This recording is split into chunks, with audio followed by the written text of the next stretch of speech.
Good morning. Good morning, Mark. How's it going? Oh, it's good. Good. Looks like I got a fan growing out of my hair. Oh, dude, I don't even want to talk about personal grooming, and I have definitely this last year has been a remarkable recession. Jeez. And COVID, I probably put on 15 pounds. It feels like 15. It's probably 10. Yeah. I closed my pool and just my whole. I just feel like a fat, bald old man. Oh, that's a drag. I've actually been getting a little bit more exercise to a certain extent because I've been forcing myself to get out of the house and ride my bike, you know? My bike got stolen about 1 week into COVID. Oh, no. And bikes are really hard to come by right now. Really? Yeah, I went to Target the other day and there's 0 bikes there. Not that I would get a bike at Target, but right. Yeah, apparently. Oh, wow. Craigslist probably has a lot of bikes. There's probably bikes on Craigslist. Yeah. You know. Well. I want my pool back. That's what was saving me. Yeah. I want to go down the Russian River. Yeah, I'm just a month away from getting a rack for my Q7. Cool. So I got to get rid of my Volkswagen. I don't know what to do with it. I've had it 17 years. Oh, geez. And so it's like an emotional problem I have. Well, you could trade it in for $1,000 with the state buyback program. Is that what it is? $1,000? Yeah. If it's after a certain year and a bunch of stuff, if it's an older car, yeah, it's got to be so many years old. But it's a '99 diesel. Oh, they take it off your hands for $1,000. That's probably pretty good then. Yeah. It needs a little bit of work, but it'll run for another 200,000 miles. I mean, I hate to just get trashed. No, they want to take it off the road, Yeah. Well, my company bought me a Tesla. Oh, they're great. So I have a Model 3 to drive now, and I just can't see having 3 cars. Cool. Car rich. I'm an American. I have 3 go. cars. One guy. Wow. The thing about it is I really only bought one of them. You stole the second, and then the company gave you the third, right? Okay, I get it. To me. They've been given to me. All right. Oh, everybody's here. Good morning, everybody. Everybody's here. I'm going to step out in a minute and make a second cup of tea. Okay, so you guys are all showing up as Jan Gerhards because they all used my link. Oh, why didn't you get your own link? Yeah, no, I'll go back to my link. No, I thought that was the general one. Okay, I'll log out. You get a specific link if you're a panelist. There you go. That way your name shows up. Oh, look at that. They take instructions well, you Brits. How's the COVID over the pond? It's quiet. Apparently 17% of us Londoners have had it now. That's what they were just saying. Yeah. You guys will be in the Sweden model pretty soon. Mm. Yeah, we're about to experience the most crushing second wave ever. And I don't have much hope for Americans getting on board with good protocol. Mm. I stopped in a department store yesterday, and the most loveliest young virile people are walking around without any, they've got it hanging around their chin, because of course it couldn't mess up how beautiful they are. Right. Well, yeah, nobody here. Well, very few people here wear face masks. Oh. Yeah. I think there's a lot of people wearing face masks down here in the East Bay, but I think the response is pretty much binary. We're totally locked down and serious, or business as usual. So. Oh, yay! Still got my. Here we go. We got people with real names now. No. Yeah, I'm still Jan. I didn't get a link unless it's gone to the other Ben Gill maybe. I'm happy being Jan. Yeah, I think it went to the other Ben Gill. Possibly. Did you do it to Ben J Gill or ben.gill@oneplanet.com, Oren? I'm gonna look it up right now. Just not the first time. I used to work for a company, and both of the bosses were called Toby. It's Ben J. jeez. Gill. That was their Ben brand, J. Toby. Gill. No, that's the Yeah. right one. Right. We're such a big company. We've got 2 Ben Gills. I've got Wow. one Wow. We've got 2 Yans, yeah. Ben J. Gill at OnePlanet. I just resent it. Yeah. Okay. Great. Thanks. So why are we here half an hour before it starts? Because we didn't do the appropriate planning for the weeks before. You know, just to check That's in all and right. be sure we're ready. If we were having a live event, I'd have you there so that we can get all our witty banner out of the way. You Yeah. can do something else. You can go somewhere else. So that you don't sign in under somebody else's name right as it starts. Then we have that. I don't know why. So I can show you my slides that I just made. Okay. Yeah, Well, I think that's right. we've got something we probably want to run by you very quickly, just to talk about. Because Ben's been making some videos. But I still don't have the link, but that's I can weird. talk about it if you want. No, it's okay. Yeah. Well. Let's see, Ben, you're kind of quiet too. You're Oh, okay. I'll try and speak. Yeah, sometimes Oh.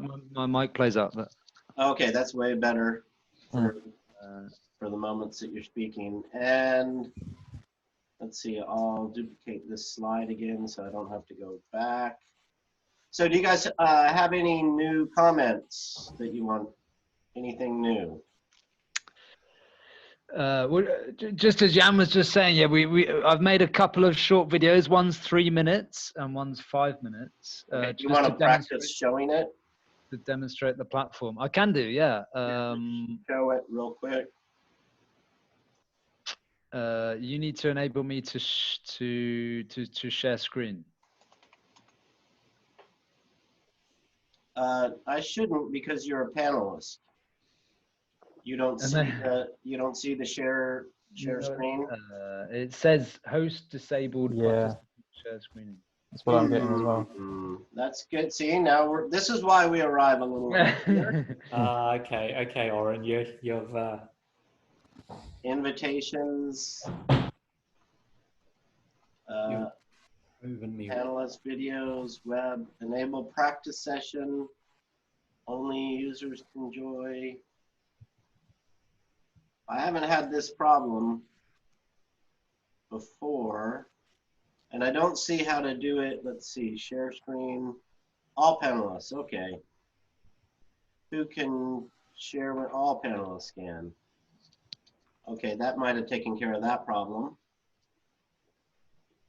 Q&A. Hi, Mike. Yeah, I'm getting the option now. Seems to have worked. Q&A. Hey, Mike. There's that. Chat. Mike. There's Mike. Where's your video, Mike? Oh, where's your mic? Yeah. There you go. Oh, yeah.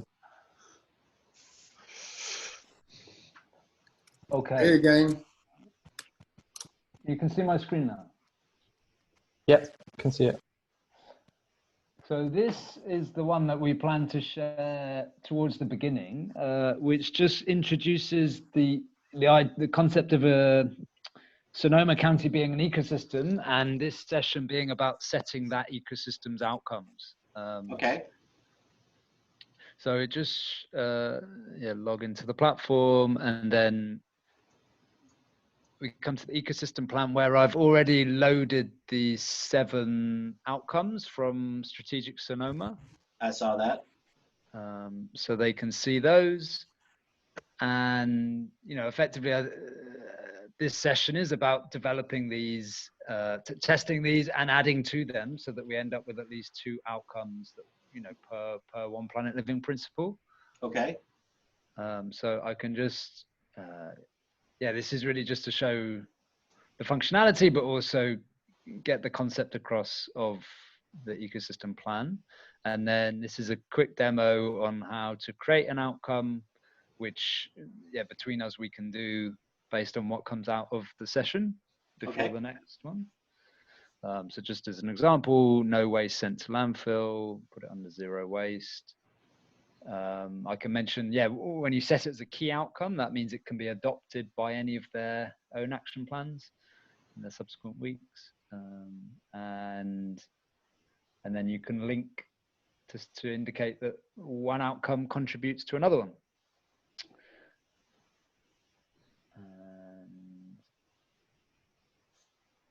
And you can set indicators, and Pooran will have already explained what the difference of outcomes and indicators are. So, you know, for example, you would measure this outcome by the amount of waste that gets landfilled. And you can attach that indicator to its relevant outcome to indicate how it will be measured. You can toggle between the Sustainable Development Goals, viewing this through one lens, as well as the OnePlanet Living lens. You just have to assign it to the appropriate goal or principle.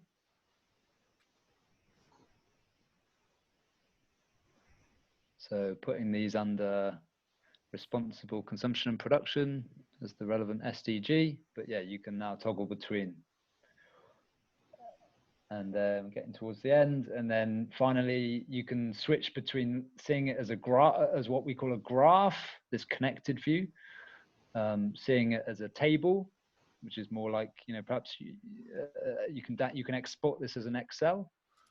You can also add information here as well as the graph view, and then finally as a document view, which you can export as a PDF or as a Word document. And that is it. Looks good. Fantastic. It moves smoother that way than. Yeah, we thought rather than, you know, we should be able to show this live. So yeah, just to avoid any technical hitches, we just pre-recorded it. And then if it's appropriate, we've got a second video at the end of the session, which goes into how before the follow-up session, they need to sign up themselves and how they would create their own action plan that they can then connect to this ecosystem. So I can quickly show that. Yeah, it's about 5 minutes, isn't it? And it's but it's quite snappy. So we go right from the beginning, how you sign up. And can you pause these? Yes, yeah, I can pause these. There's if somebody's just, hey, I got it.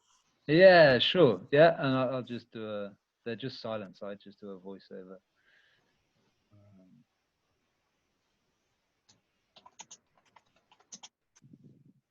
So you sign up, you get your alert, and you confirm who you are. You accept, you read thoroughly the agreements and accept. Yeah, God knows what I've signed up to in the past. The first thing you do is, you know, give yourself a persona. So, you know, add your profile picture. So we can create a bit of a community that gets to know each other. Nice. And then you set up your organization. So we've gone with me being a yoga instructor.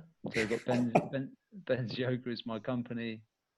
Again, we're trying to make it as stereotypically California North Bay as possible. You did a good job. So add your organization logo to give that a persona. Is this all in real? This is actually you doing it in real time, in effect, is it? Yeah, I've cut a little bit of loading time out, so it does look a bit slicker than it sometimes doesn't.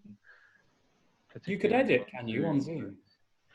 No, I've edited this in a video package. Okay, great. Just quickly, but, and then yeah, this is now you've got your organization. You can create your own action plan. I think that's really helpful. You give that a logo, and then the bit that I've cut out is now the ecosystem will need to invite each of these organizations to connect. So I've cut that out to cut time. Yep. So this pretends that that's already happened. Here's your invite, which you're accepting. And that, and I was playing around with that. Sorry, I'll let you finish.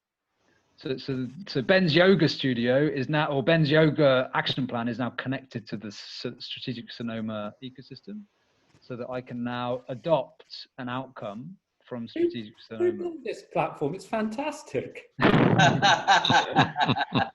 It's actually, I got to say, it's significantly better to see it this way without the waiting for the pause as an observer, because that spinning wheel, it's like, what am I waiting for? What did I? Yeah. And so as a user, when I was in there, it didn't feel like the spinning wheel was that big a deal. Yeah, I agree. Okay, and you'll be talking over this a little bit though? Exactly, yeah. Okay. So now, this is for them either between sessions or this is what the subsequent sessions are about, right? Is them coming, having hopefully signed up and created their plan. It will be populated. You can't do that in this COVID era. True. I should have put, You'll have to say electronic votes. I can make a joke about that. Yeah. Well, so we're going to be 50 people, and these 50 people showing up, maybe we'll be 30 this morning because of sign up and drop off, but these are people that want to be engaged. And then as we go to the next phase, there'll be some brand new people, right? So having these videos, whether you're participating or not at the subsequent events, might be a handy resource for us to just share with people. Yeah, we can. So let's see that we get them. So if you're comfortable with that, so that people can just kind of go through and see it again. Because we're going to have to teach them multiple times. There'll be new people at each session that haven't seen it. This is the 10-minute warning. So in 10 minutes, I'm going to make it live. Okay. So this is me back now in the ecosystem plan, and I can just, you can now see how Ben's yoga studio is connected. All right, let me figure out where that goes in. So I suggest this is like right at the end. It's kind of these are your practical steps we'd like you to take before the next session. Right, that's the invitation to OnePlanet.com at 10:15. Exactly. So I'll share my screen now. So I'm kind of redundant now. Are you happy for you to talk to that? No, I think that was good the way you're doing it. So thanks. So you can see my screen now. Yes. So let's see. We'll start at 8:55. I'll turn on this, which is the graphic made at our conference. Yeah. So that's what people will enter to. This is a poem that was sent to me from Green Mary via Jan. And that's how I'll introduce the day, kind of what we're starting with. This is our community. This is who's here. These are people that want to be engaged. Nobody has to be here. There's no credentials that you get from being here. The people that are with us today are people that care about our community, and they're volunteering their time to be engaged in the space that we're in. So I'll let you finish reading that later. I'll go back to it. Again, I got the agenda in here one time. We'll come to this. I'll probably need to pop over to the PDF because I don't really think people can read the words here. But we'll have this graphic up at some point. This is really what we're doing today, is talking about this shared vision and how we create it. We'll go back to the agenda. We'll go back to that. That's all the slides I have to present, just so you know. There's not a big presentation piece to what we're doing for me. We will broadcast. I'll start at 5 minutes with that first slide, just so that people can enter. As you see them come up, there'll be people here. Pooran, I think you invited a couple of people. So there should be a few people you need. Feel free. Just a reminder that at 8:55, when I hit the broadcast button, everybody can hear us and see us. My goal for today was to spend more time. What I learned about our webinar when we did it the first time is that people really don't need to watch us talk, right? So that we'll probably have the OnePlanet principle. They can, if they choose, make us bigger than the presentation, but I'll probably have I'll probably share screen this PDF version most of the time. Does that look clearer? Can you read that? Reduce it down just a little bit. That's fine. Yeah. The main thing is that it fits between the videos, you know, the gallery of pictures and the text. That's good. I don't get to see it, so I'll ask for your help, but people can read it. Yeah. I can't see the bottom principles. Yeah. But yeah. Yeah, you have to scroll up and down. But yeah. So if I go like that, should I try? Well, yeah, that makes it less readable from a text point of view, but it gets a few more in. Is that clear? No. Well, that gets them. What's it? 1, 2, 3, 4, 5, 6, 7, 8, 9, 10. That's all of them. That's probably the best because you see it all, and Yeah. it's hard to read. Yeah, and it depends on the type of size of your screen. If I move that up, it's probably, yeah, it's readable. Okay. Pooran, do you all still use this graphic? Can I see if I can share my screen? I should have checked really. Yeah, you can. Right. You have to make me a sharer.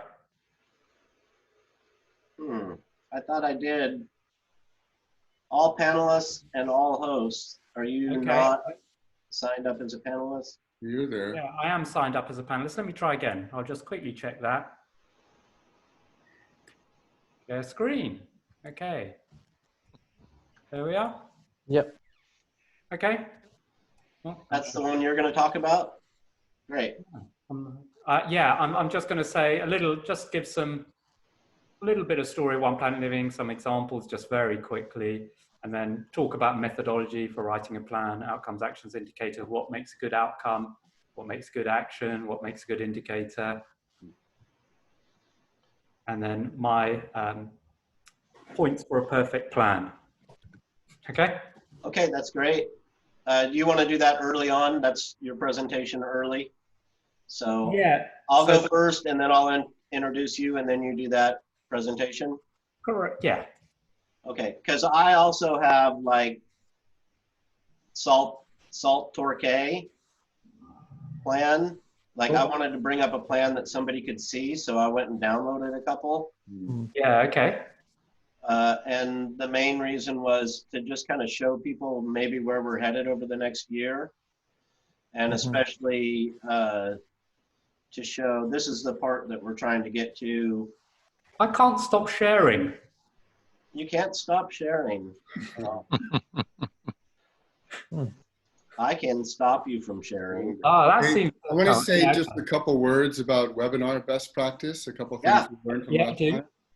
So one tip is if you are not in full screen in Zoom, then you can have, if you click chat and participants, they'll glue to the right side of your screen. If you're in full screen, they're pop-ups and they block the screen. But if you come out of full screen and you have chat and participant windows open, they'll pin to the right, so you can monitor all that. If you have a question about how to do that, let me know. But that makes it a lot easier to monitor the chat. And I noticed in previous webinars, people that are panelists try to blast the whole group of attendees, all attendees, but the default often is all panelists.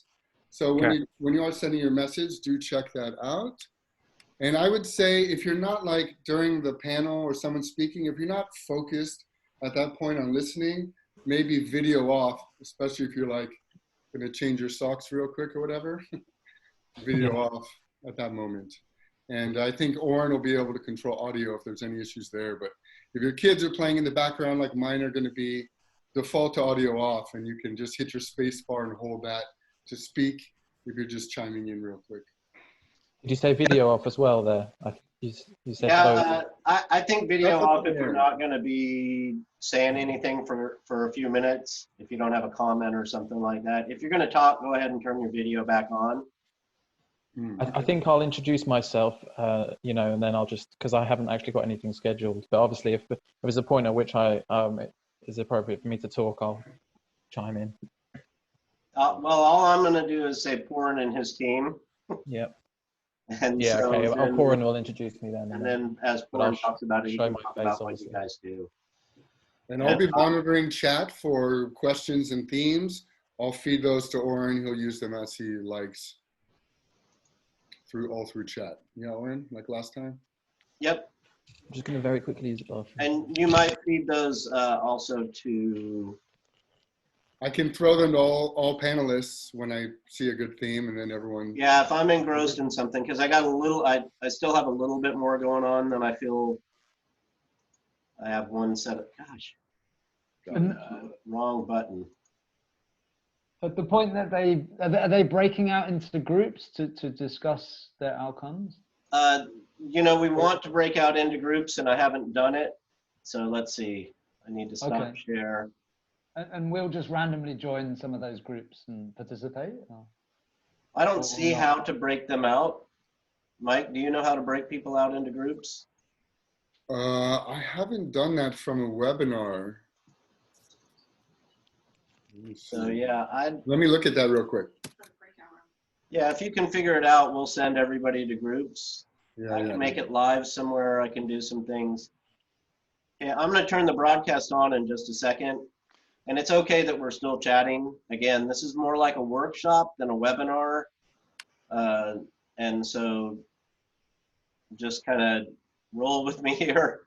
I feel very comfortable with the community of people that are showing up. And the thing is like, this would be, in any other circumstance, this would be our organizing meeting to figure out what we're going to do in the next steps, which are 12 meetings, and to kind of set the framework for how we want to do that. Just know that that's the way I'm approaching it. I'm going to hit broadcast now, and people are going to start entering. So we are there. If you're entering, welcome. Ben, Jay, and Jan, just a very quick thing on Tuesday. We will be starting at 8:30 in the morning with the super users group on Tuesday. Okay. And Oren, I think the way it works with the breakout rooms is that you as the host create the rooms, and you, in effect, assign people to the rooms, and then they accept that assignment, and then you click and cancel the rooms, and everybody comes back to the main area. Yeah, I don't see where I push that button. So right. We'll wait. Welcome if you're joining. Welcome. I did lose. I will be back in 2 minutes.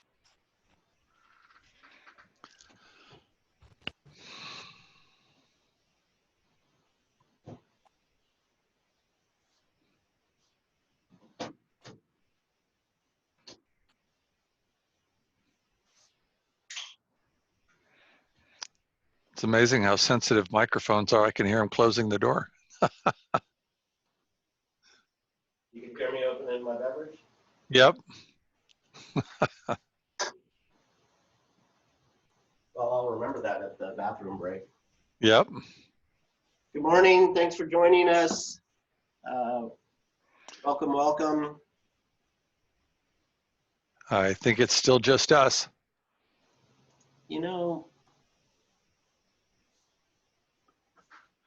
Oh, attendees. Oh, there's a different tab on participants. There you go. Okay. Yeah, there's 13 of us. Yeah.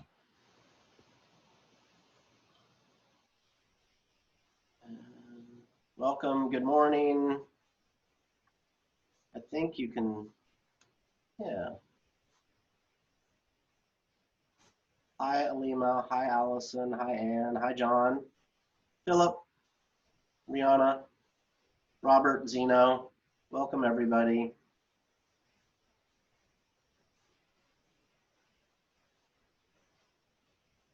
All right.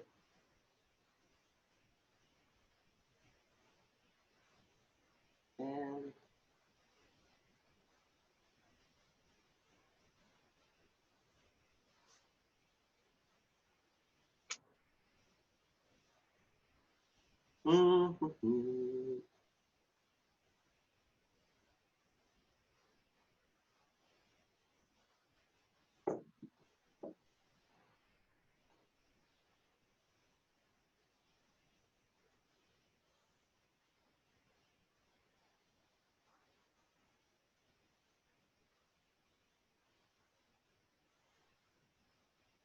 And the silence was deafening. There's this line in a Gnarls Barkley song where he says, even your emotions have an echo in so much silence. I just love that line. When I was very young, my morning banner, when I was 14, I had an opportunity to play a show with the amazing Count Basie. I was a trombonist.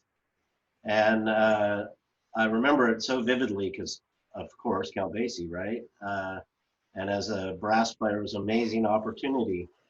And the thing he said to me, he goes, you young players, you're playing your solo, you're ripping all over the place with your fast notes. And I was thinking, that's not me. And he said, remember the beauty of silence. And put it into your music everywhere. And so for me, that moment rings true, is the opportunity to always remember the beauty of the opportunity to have a little bit of silence, take a little silence.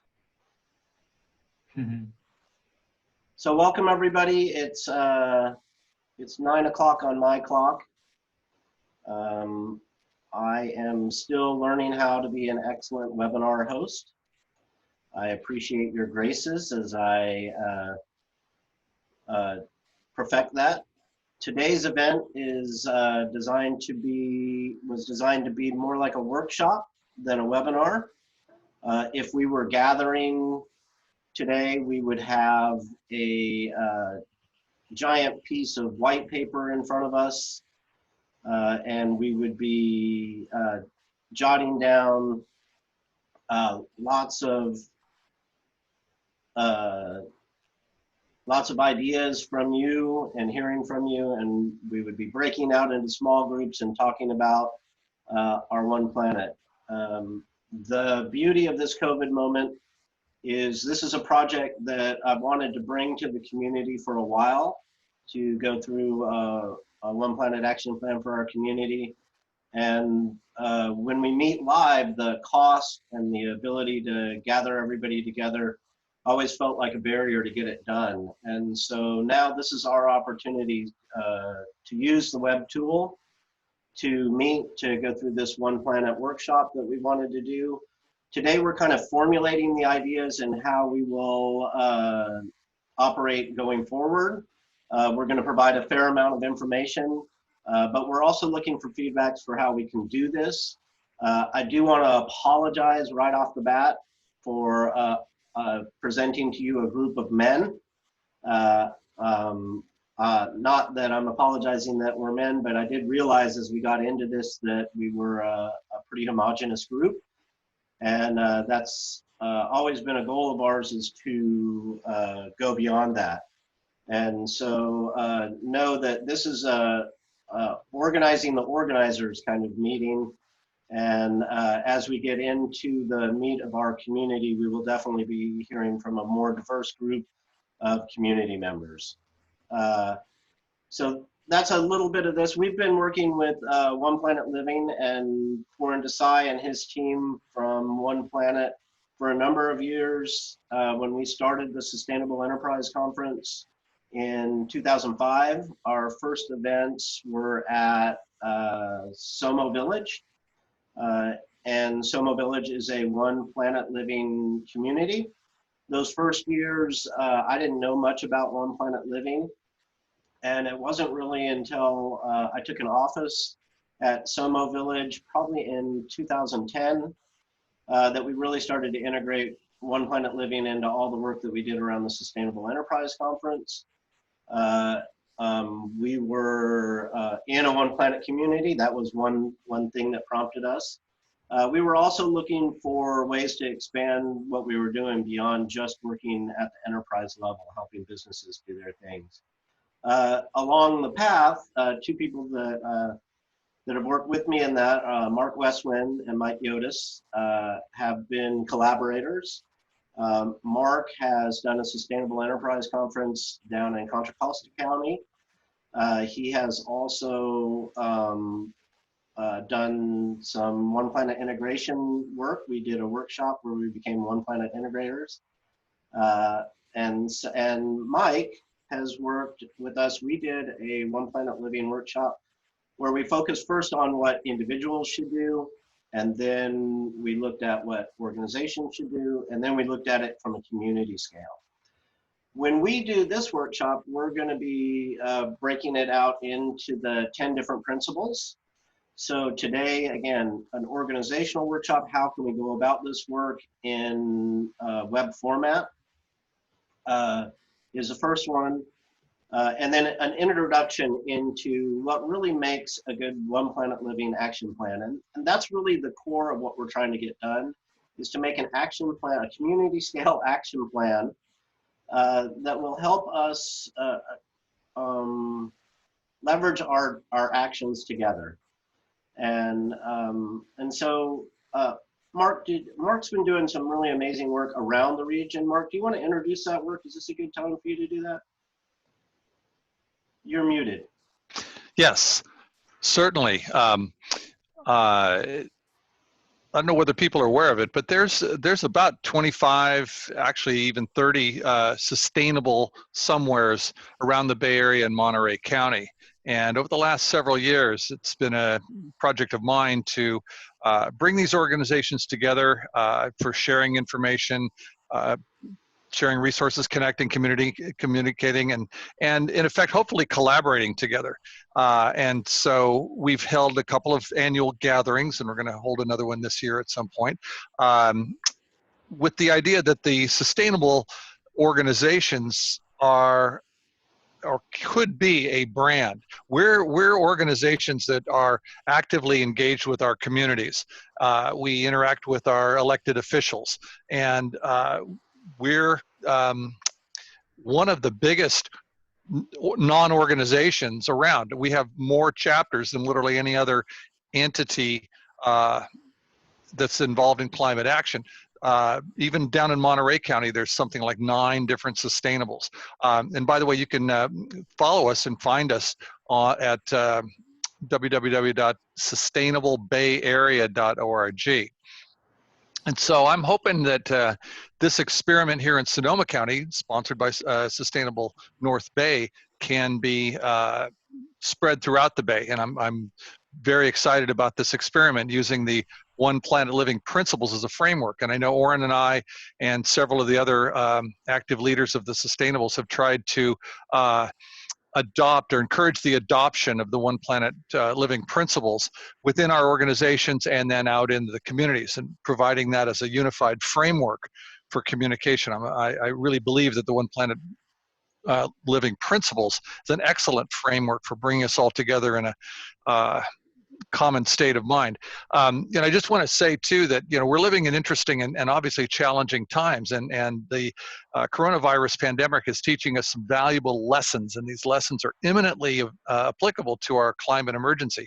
Number 1, listen to the scientists. Number 2, trust the data. Number 3, engage the public through trusted and visible leadership. 4 is be clear and consistent with messaging across all channels. 5 is prevention is far less painful and costly than not taking action early on.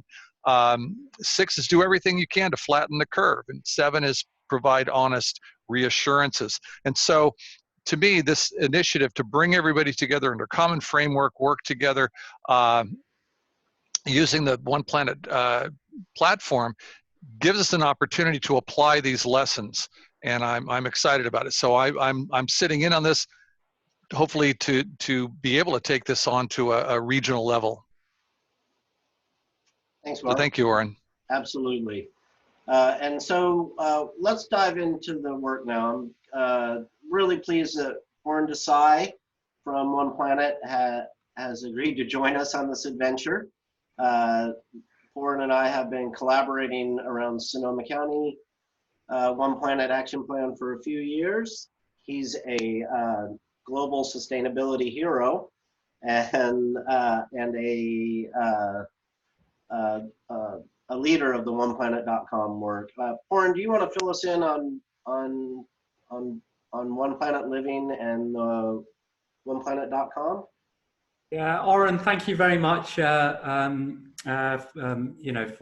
inviting me, really, and thank you for your leadership. And you're a great hero of mine. I love working with you, and I've learned so much from you over the past few years. And a lot of that has informed our work as well. So I'll share my screen. And hello to everyone.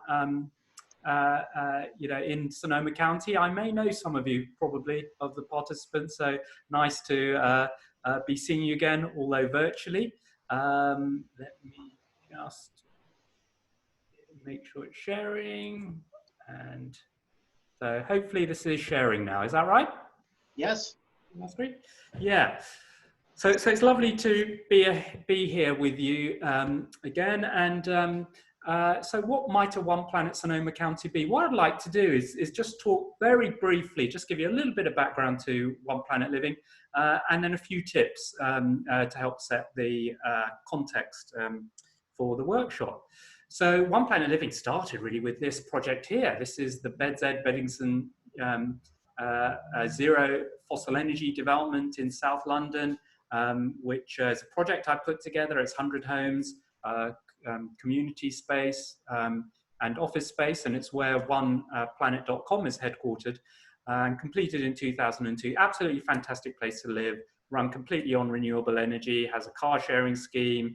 The average person knows 20 of their neighbours by name, which is 4 times the UK average. So a lot of social capital being built, and especially as we're going through this sort of lockdown period, it's fantastic how the neighbours are supporting each other. So a brilliant example of creating a much more sustainable community. And it was really out of that we created the OnePlanet Living framework with very simple principles, from health and happiness to zero carbon energy, which anyone can pick up on, very intuitive, so very inclusive, very engaging. And in fact, it was the inspiration for the UN Sustainable Development Goals. I can't take any credit for that. It's my colleagues at Bioregional. They held the first workshop at the UN to propose, with the Colombian government, to propose the Sustainable Development Goals using OnePlanet Living as the inspiration. Well, 10 became 17, far less understandable, but they kept the same color palette. So you can track that DNA back to OnePlanet Living, which is brilliant. And it's been brilliant working with partners all around the world with my team to help put in strategies, OnePlanet Living strategies for companies, for real estate developments, for community groups, for cities around the world. So it's been brilliant, and I'll just share some of those, all the way from tiny homes. So this is a tiny home on a 5 by 4 meter footprint in Melbourne. It's worth going and looking at that. He's a photographer, and some fantastic pictures and the story around that, and created a whole OnePlanet life around that. This is West Coast USA. This is on Bainbridge Island, just near Seattle, the Grow community. 140 units of zero carbon development. You'll see the center is car free. Really worth a visit, using all the 10 OnePlanet Living principles as well, creating that community. This we worked with Euro Disney for 13 years to envisage a new extension to Disneyland Paris, so a OnePlanet holiday destination. Fantastic experience, 1,000 holiday apartments, all using the OnePlanet Living principles, and Europe's largest swimming complex. And we're generating 15 megawatts of geothermal energy to heat the swimming pool, so all renewable. But now we're exporting that energy, geothermal energy, to the main Disneyland Paris complex to reduce its footprint. With retailers, this is our Home Depot equivalent. They're creating products and services which can support their customers, lead a OnePlanet life. And cities and regions like Brighton, where I'm speaking from now, have a OnePlanet plan in place. And back in Sonoma County, fantastic that Marika there and Chip from the school at Credo High School, adopted the OnePlanet living principles, teach it as part of the curriculum, started applying it in their campus, and then moved their campus into a OnePlanet community, SOMO Living, and teaching it to all the kids there as a core part of the curriculum. And then SOMO Village itself, which is a development in Roanoke Park, which many of you will know, which is adopted and should start building the residential development around there in the near future.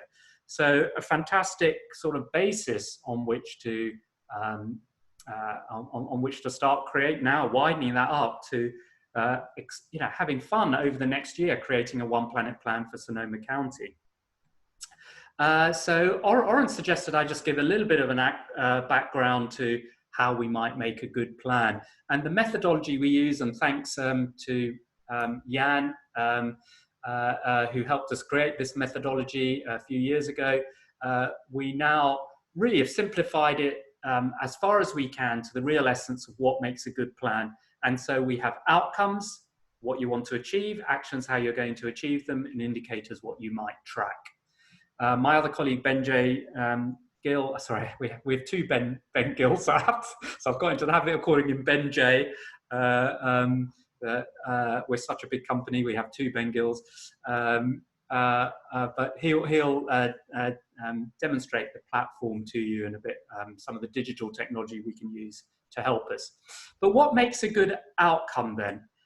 For me, it's really what you want to achieve. So think longer term, don't be constrained. What is it you really want to achieve?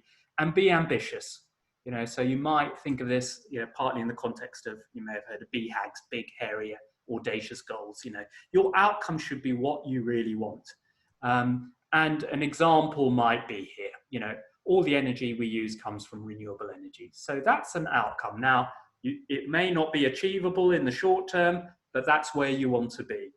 Then what makes a good action? And I quite like to use the SMART, specific, measurable, achievable, relevant, time-bound for actions. So an example on that would be, we will install 5 kilowatt hours peak of photovoltaic solar panels on our roof. So it's time-bound by the end of June 2020. And why is it relevant? To reduce our carbon footprint. So go from your outcomes, which are ambitious, to actions which are more specific, maybe shorter term, which will help you head towards your the outcomes you want to achieve. And what makes a good indicator? We really think about 2 types of indicator. One is quantitative, things you can measure, but qualitative things are just as important. But if we take the quantitative ones, things you can measure first, make sure they're useful. Sometimes people put in indicators and they put, rather than key performance indicators, you may have heard of that sort of idea, they put in every possible indicator. And that just makes a plan unmanageable. So make sure your indicators are useful, make sure they're easy to measure, and for some of those, set a target if it's useful. Now, I'm one of the people who don't believe so much in target setting. I like to use indicators to give an idea of where we're going, and but if it's useful for you, set a target for it. Sometimes it's very useful to have indicators without targets as well. And so an example of an indicator that you're tracking might be, now 82% of the energy we consume is generated by renewables. So very useful to know that. But just as important, I think, are qualitative ways of tracking your progress. And so, for example, I've added there, here is a picture of us fitting solar panels. Well, I didn't finish that off, on our roof. So you can share that on social media. And actually, that is just as important in getting people to change their behavior as giving them a number. A picture says 1,000 words. So if you can tell stories, give people images to track your plan as an indicator of how you're tracking against progress, that's just as useful. I would say almost more useful in many cases than just the numbers. So how do those fit together into giving you a perfect plan? Well, maybe not a perfect plan, but it was, it fitted with the P's. Pooran's points for a perfect plan. So think lifestyle, think long term, and think me, me, me. Okay, this is all about you. Okay, I'm hoping that creates a little bit of tension in your minds there, as you're all very community spirited and you don't like to think me, me, me. But I'll explain why it's important to do so. So think long term. So think about the ultimate outcomes that you want. You know, so the ultimate. So One Planet Living is about leading happy, healthy lives where everyone can lead happy, healthy lives. Resources available on our One Planet. You know, so think about those outcomes and how we can be happy and healthy, and then add short-term outcomes, targets and actions. You know, which you might use to achieve those long-term goals. Second, you know, think about me, me, me. So it's my life, it's my community, and it's my planet. So think about those aspects. You know, and all three of those are important. So when you're thinking about your outcomes, you're thinking about your actions, you're thinking about your indicators, think about your life, your community, and your planet. And then finally, just in terms of resources, when you go onto the platform, you'll be able to find resources there, which includes things like goals and guidance documents. So you can created by Bioregional, who's the so I was used to work at Bioregional, now run the digital side, but they have goals and guidance which will give you ideas of actions, indicators, and outcomes that you can achieve. For examples of good plans, I think the Credo plan on the One Planet Future Makers page. So that's on the website. Click on Future Makers, find Credo High School, and you can see an example of their plan there. Or you can go to bioregional.com, go /One Planet Living, and you can see some of the projects that I showed you earlier in the presentation. So yeah, that's what I'd like to share to help start this very exciting process off. So I'm going to stop sharing now. Thank you, Pooran. And I think what made it simple for me is the realization that our outcomes are our shared outcomes. Those are the things that as a community we've agreed on, or that we aspire for. And the actions are the things that we're going to do, that our organization is taking action on getting to that outcome. And so the easy one for me in our community is Zero Waste Sonoma. We've agreed, you know, we've named our waste agency Zero Waste Sonoma. So we agree on that outcome. It's there and it's clear. In some of the other outcome or in some of the other principles, it's a little less clear. You know, products are a little less clear. Are we agreed that we only want things that don't end up in a landfill? I don't know that we are yet. And that should end up in the zero waste category. So it should be easy for us to say, yes, we're agreed. We don't want products that end up in a landfill, yet we continue to buy them. And so that idea that those are the outcomes, and that's what we're really trying to drive towards now. What are the things in our community that we've agreed on? And this community, Sonoma County, the reason that we like it so much is because we've agreed on a lot.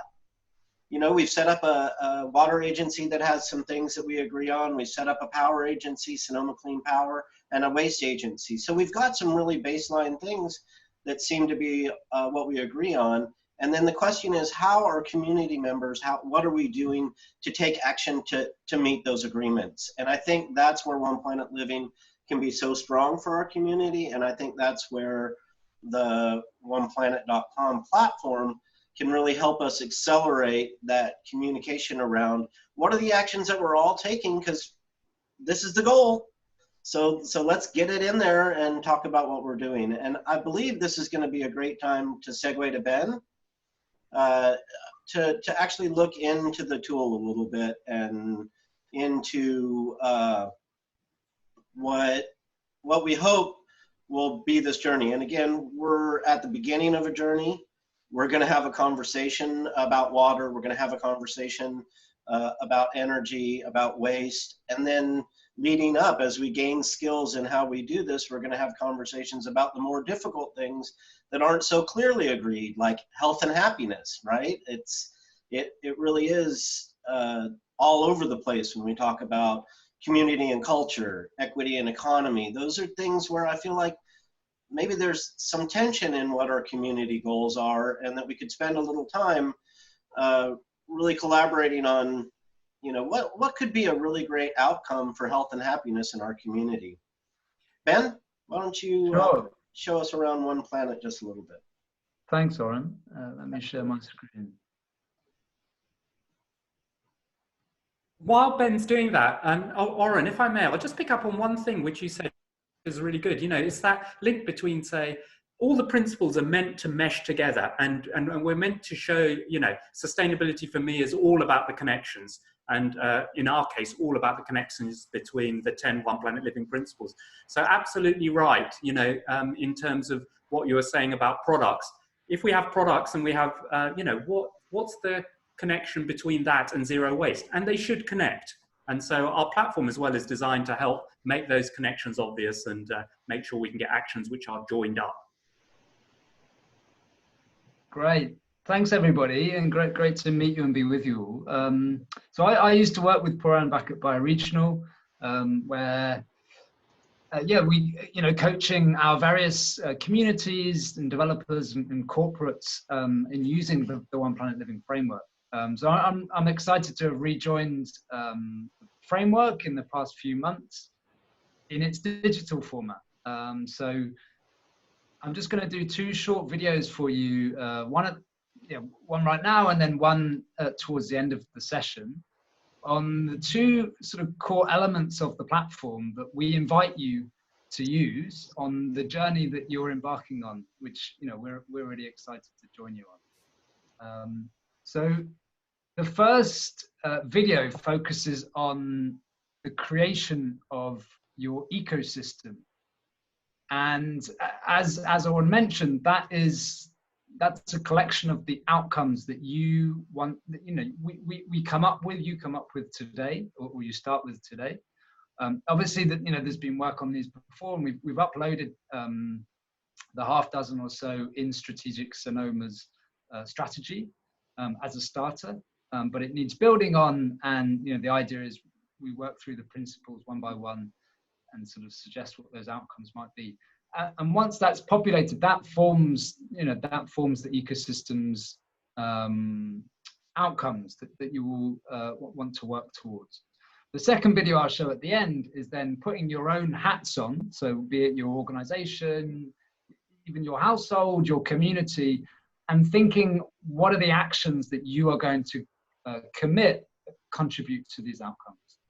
So first of all, yeah, we've already created a login for Sonoma County, and this is coming to your ecosystem plan. So you can see it in 3 different formats. What we call graph view, which is like it's kind of like a brainstorming platform where you can really see how the dots join up. So these are the 6 or 7 outcomes that are in the Strategic Sonoma strategy. So, you know, we've got, for example, being a leader in environmental practices, building the necessary housing, improving mobility, recovering from the 2017 fires, and diversifying your existing businesses. This is me creating a new outcome, which we can do based on what we come up with tonight or this morning. So, you know, I was pleased to hear you've already got, you know, an outcome that you've committed to have no waste sent to landfill. Setting it as a key outcome there means that it's then connectable to any of your own action plans, which I'll show you later on. So you can then link outcomes together. So you could say, you know, zero waste is going to connect to educating your workforce, and also will help to build a resilient community. So I've connected those outcomes together. Next, we need to set up an indicator. How are we going to measure this outcome? So, you know, for example, the amount of waste that's landfilled, and you choose your OnePlanet Living principle, and you create that indicator. Just like we did with the outcomes, we then connect this indicator to its outcome, so we can see exactly how each outcome is being measured. And we've set it so that you can toggle between either looking at this from a OnePlanet Living perspective or using the Sustainable Development Goals. So this is now setting those two new nodes that I've entered against the most appropriate goal, which here is responsible consumption and production.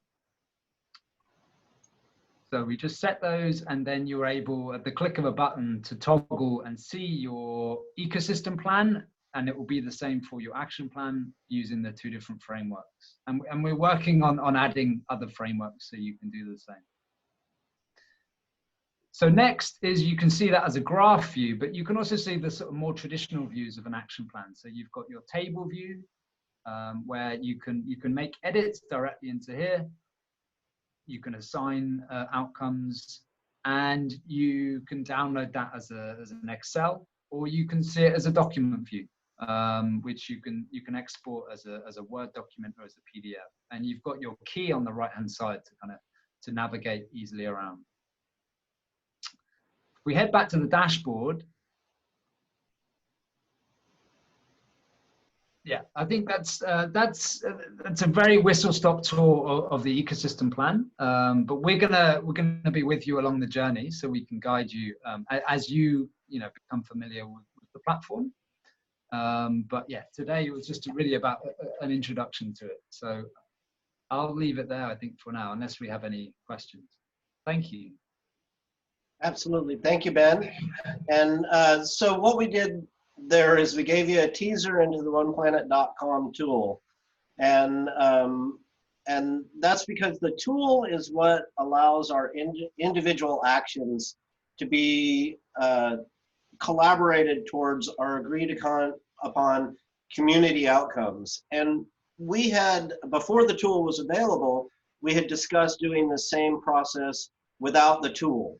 And so what we wanted to do was get into a position today where we're starting to discuss what are these agreed upon community outcomes? Where can we go to? What is the thing to look to when we're trying to make our individual plans for what we're doing, that we can see this is a community supported activity or plan? I would just give a small example, and that is, I came up with this one day. I was reading somewhere and I was like, could we have a car-free zone somewhere in Sonoma County? And so I started chatting around with a number of people. Hey, have you ever heard of a car-free zone? Is there a bike area that has this come up?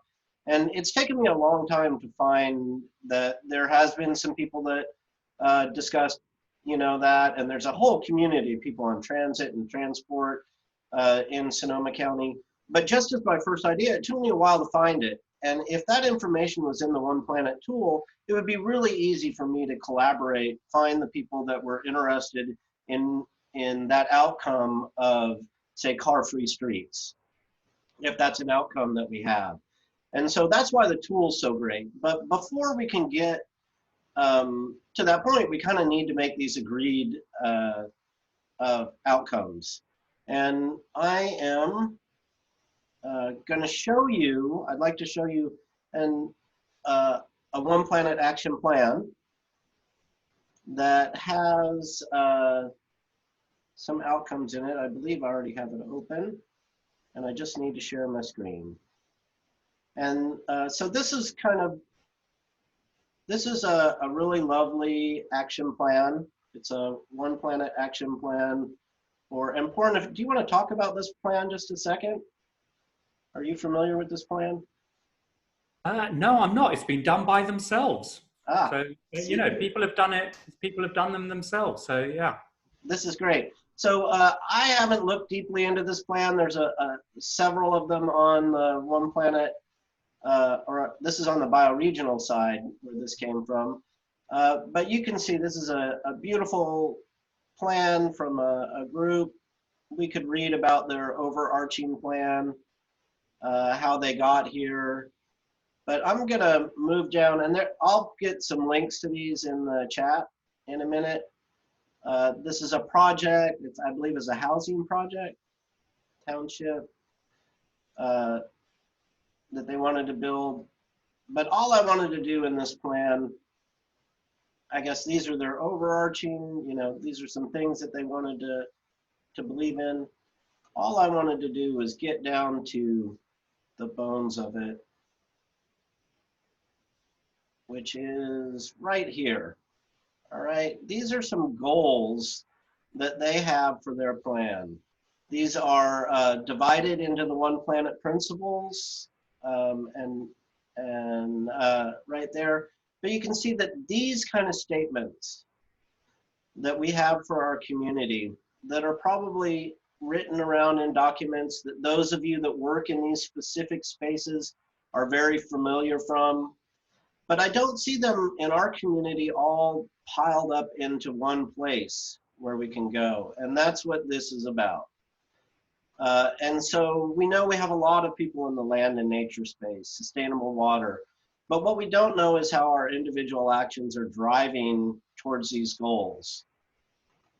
So, so that's what an action plan. I'm going to take just a second now and see if there's a question at this point, because we've gone kind of fast.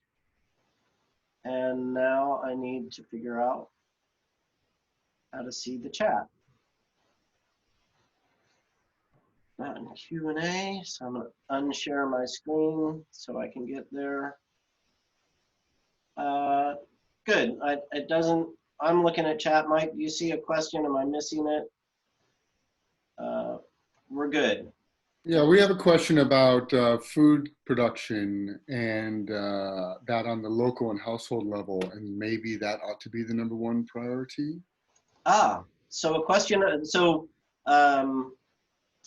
that's an interesting so we're going to go through these 10 principles, and so this is a question to say, should the first thing we talk about be food production? And let's see, on our timing, we're doing great.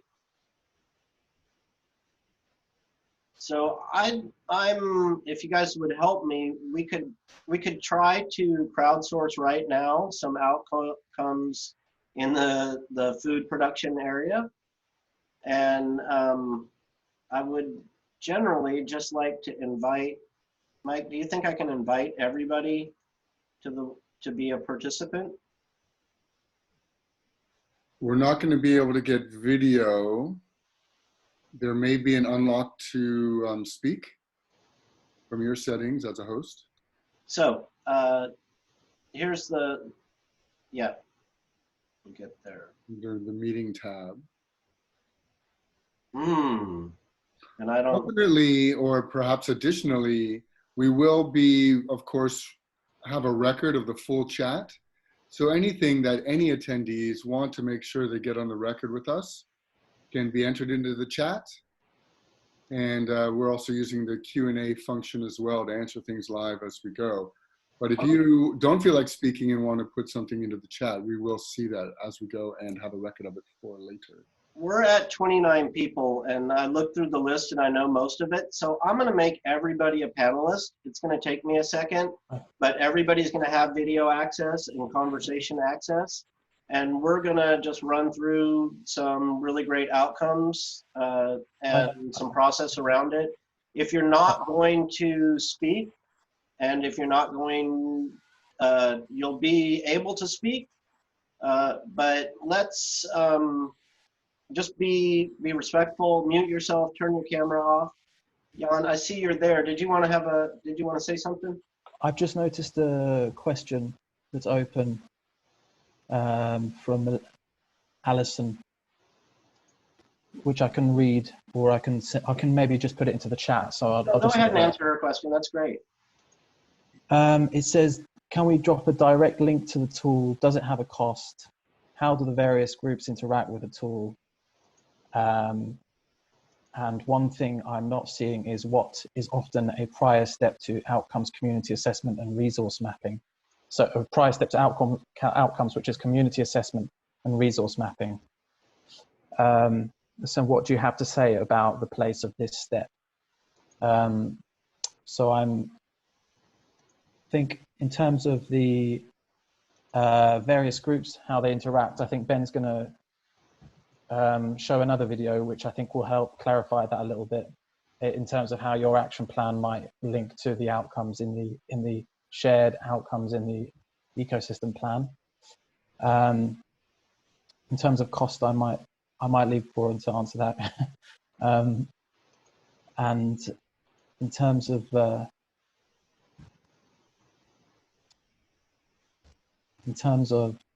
think, yeah, in terms of the prior assessment, the community assessment, the resource mapping, maybe that's one for Pooran. I think there's going to be a long process of kind of, you know, the hope is that this is going to be a sort of series of meetings which will involve maybe some of those elements, but I could probably. So my comment on that is what we wanted to do was establish some champions, some community champions that we would work with to get into the tool. We weren't going to focus on the tool right off the bat until we had some outcomes that we were there and until people were comfortable, started documenting their actions that they were ready to take. But the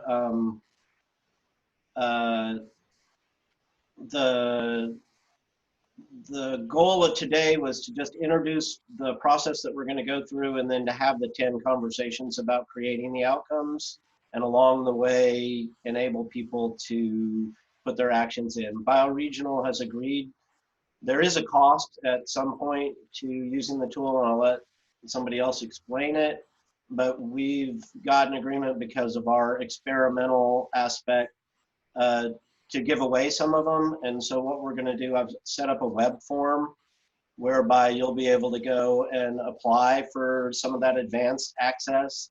And basically the web form just informs us that you're really interested and that you're going to do it so that we can work with people that are really interested, and that you're going to be a champion for one of the 10 principles. That doesn't mean you only engage in that space, but it means that you're willing to take a little bit of leadership on it. And almost everybody a panelist now. Okay, there's one person. I'll just add to that, Oren, which is to say basic use of the platform is free. So, you know, it shouldn't stop anyone creating a basic plan. So that will always be there. But yeah, for people who want more advanced functionality and some of it, you know, some of that will be useful for this experiment. We're giving away some free logins to Oren to distribute as he chooses to his friends and family. That's good. That's good. And we really didn't want to limit it. We don't certainly don't want to put an economic barrier to anybody participating. And if we reach that limit, you know, I will work with you to find a way that it's not a barrier because it is our North Bay, right? And it's not, it shouldn't just be a select few.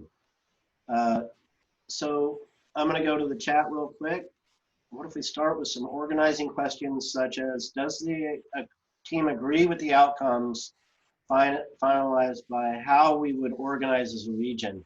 And yeah, so we're going to like pop down a few outcomes right now, but the idea is to have a short, I'm talking 45-minute to an hour web meeting again in the future where we discuss each one of them. And we'll do a little presentation we're going to bring. It's like when we get into transportation.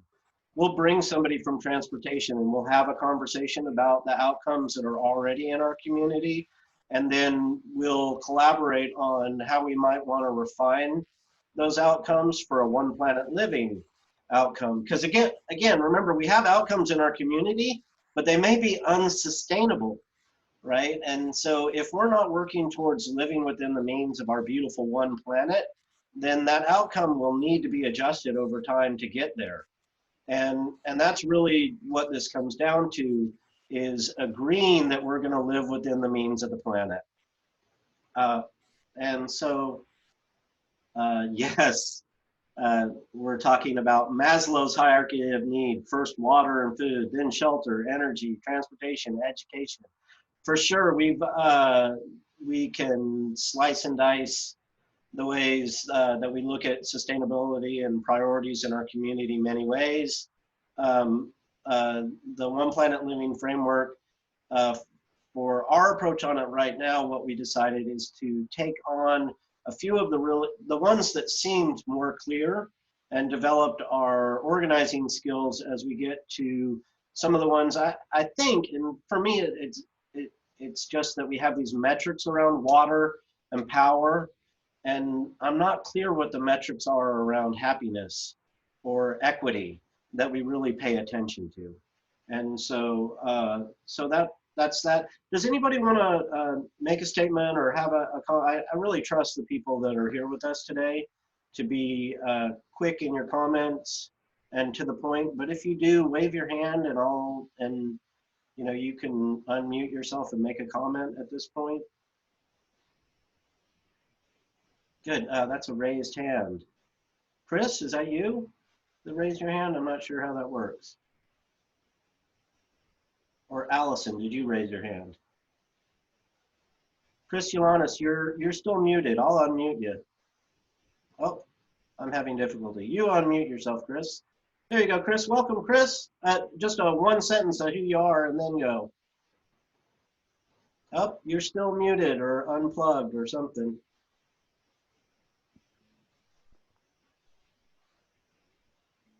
Nope. No sound coming from Chris.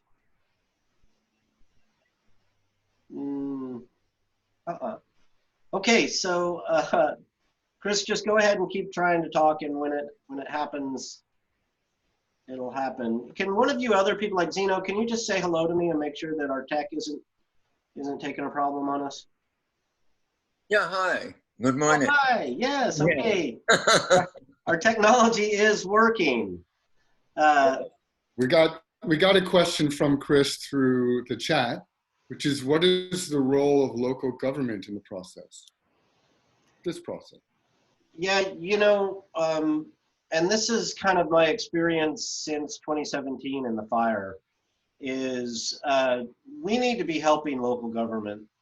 And local governance right now, I just see them constantly overwhelmed. And they've got so many crises. You know, we went from homelessness to COVID in emergency crisis, and we're gonna have to figure out how to address homelessness, COVID, and fire all at the same time. And so my new strategy for working with governance is to try and provide them the help and tools that they may not have the time right now to explore. And I want that to be simple and easy, and I'd like to know that if they embark on something, we can help generate support for that activity. So that's really my approach to local governments. I wish that I could look to them, but as I look at future budgets and just what they have to do to just get people to keep schools and hospitals and things like that open, like I would hope that they would have all this, but I want to help them, not ask them for things right now.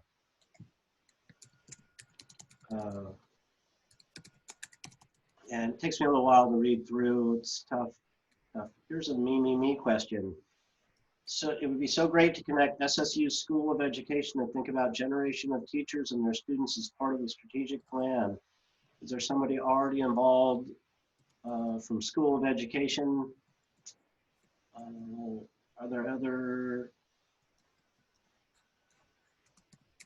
So what I would say about SSU is we have a lot of collaborations with SSU, and that'll become really clear as we get into these individual OnePlanet conversations. We bring those people in. As far as the educational model, nothing looks more stunning to me than what Marika and the OnePlanet school is doing over at Credo High School. I have their action plan here that we can look at, but the educational model for OnePlanet is alive, and it's, I would say that those students are going to graduate and go demand that type of education when they get to college, and the model will be there. And so, so that's how I feel about education. Department of Education is not something, has anybody here worked with the education, school education at SSU? Yeah, Fawn. Mm-hmm. What would you say about the likelihood that they'll take a comprehensive sustainability program into how they teach? Well, this is my first year at Sonoma State. I just moved here from Las Vegas and UNLV this past July. And so I've been engaging with North Bay Forward and other groups, just kind of taking learning about the community. But I think that there's a high likelihood that we could do something across the School of Education around this. I'm just kind of exploring right now. All right. Well, welcome to the community. You'll find lots of really, really wonderful community activists at Sonoma State. It's a brilliant place to collaborate. Allison, you had a question. Are you still with us? In and out. Yeah, and SSU Center for Environmental Inquiry for sure is a great resource. They supported the Sustainable Enterprise Conference, and so they're a great resource on campus and for the community. All right, so I continue to bring in, if you're just still joining, I'm promoting everybody to panelists because we have a manageable community of people here. And so feel free to raise a hand and ask a question. And so I think what we wanted to do, I'm gonna check my time, 9:49, we're doing great. Any other specific question? Anybody want to raise a hand and make a statement? Because we have time and we are that kind of community. I do think we have a raised hand from Chris, if he's got his mic working. Chris? We still don't hear you, man. No. Yeah, can you hear us? Yeah, feel free to call in. Yeah, I don't know what's going on there. And John Duvall as well. Oh. John? Yeah, hi. I'm the one that posted the thing about the hierarchy of needs, Maslow's hierarchy of needs. And when I look at community, that's how I think about it. It doesn't really matter if we have good transportation if people don't have food to eat or water to drink. So that's why it seems to me that that's one, at least one approach to setting priorities in terms of action plans and in terms of what government can do. Government can act as a networker for there are a lot of organizations that are already out there. They're like, I mentioned repair cafes, I mentioned Daily Acts that helps people create, household gardens. And there are a lot of transition town initiatives in the Bay Area. So these are some of the things that I think about when I think about the OnePlanet goals. Yep, and let me ask you this, John, real quick. Why do you think that we've been having this conversation for 15 years and we still don't have a comprehensive plan to live within the means of OnePlanet in our community? Wow, that's a big question. I think that somebody already provided the answer to that, which is government is so preoccupied with putting out fires, literally and figuratively, that a lot of times the big picture doesn't get, that the hierarchy of needs thing doesn't get the attention that it needs.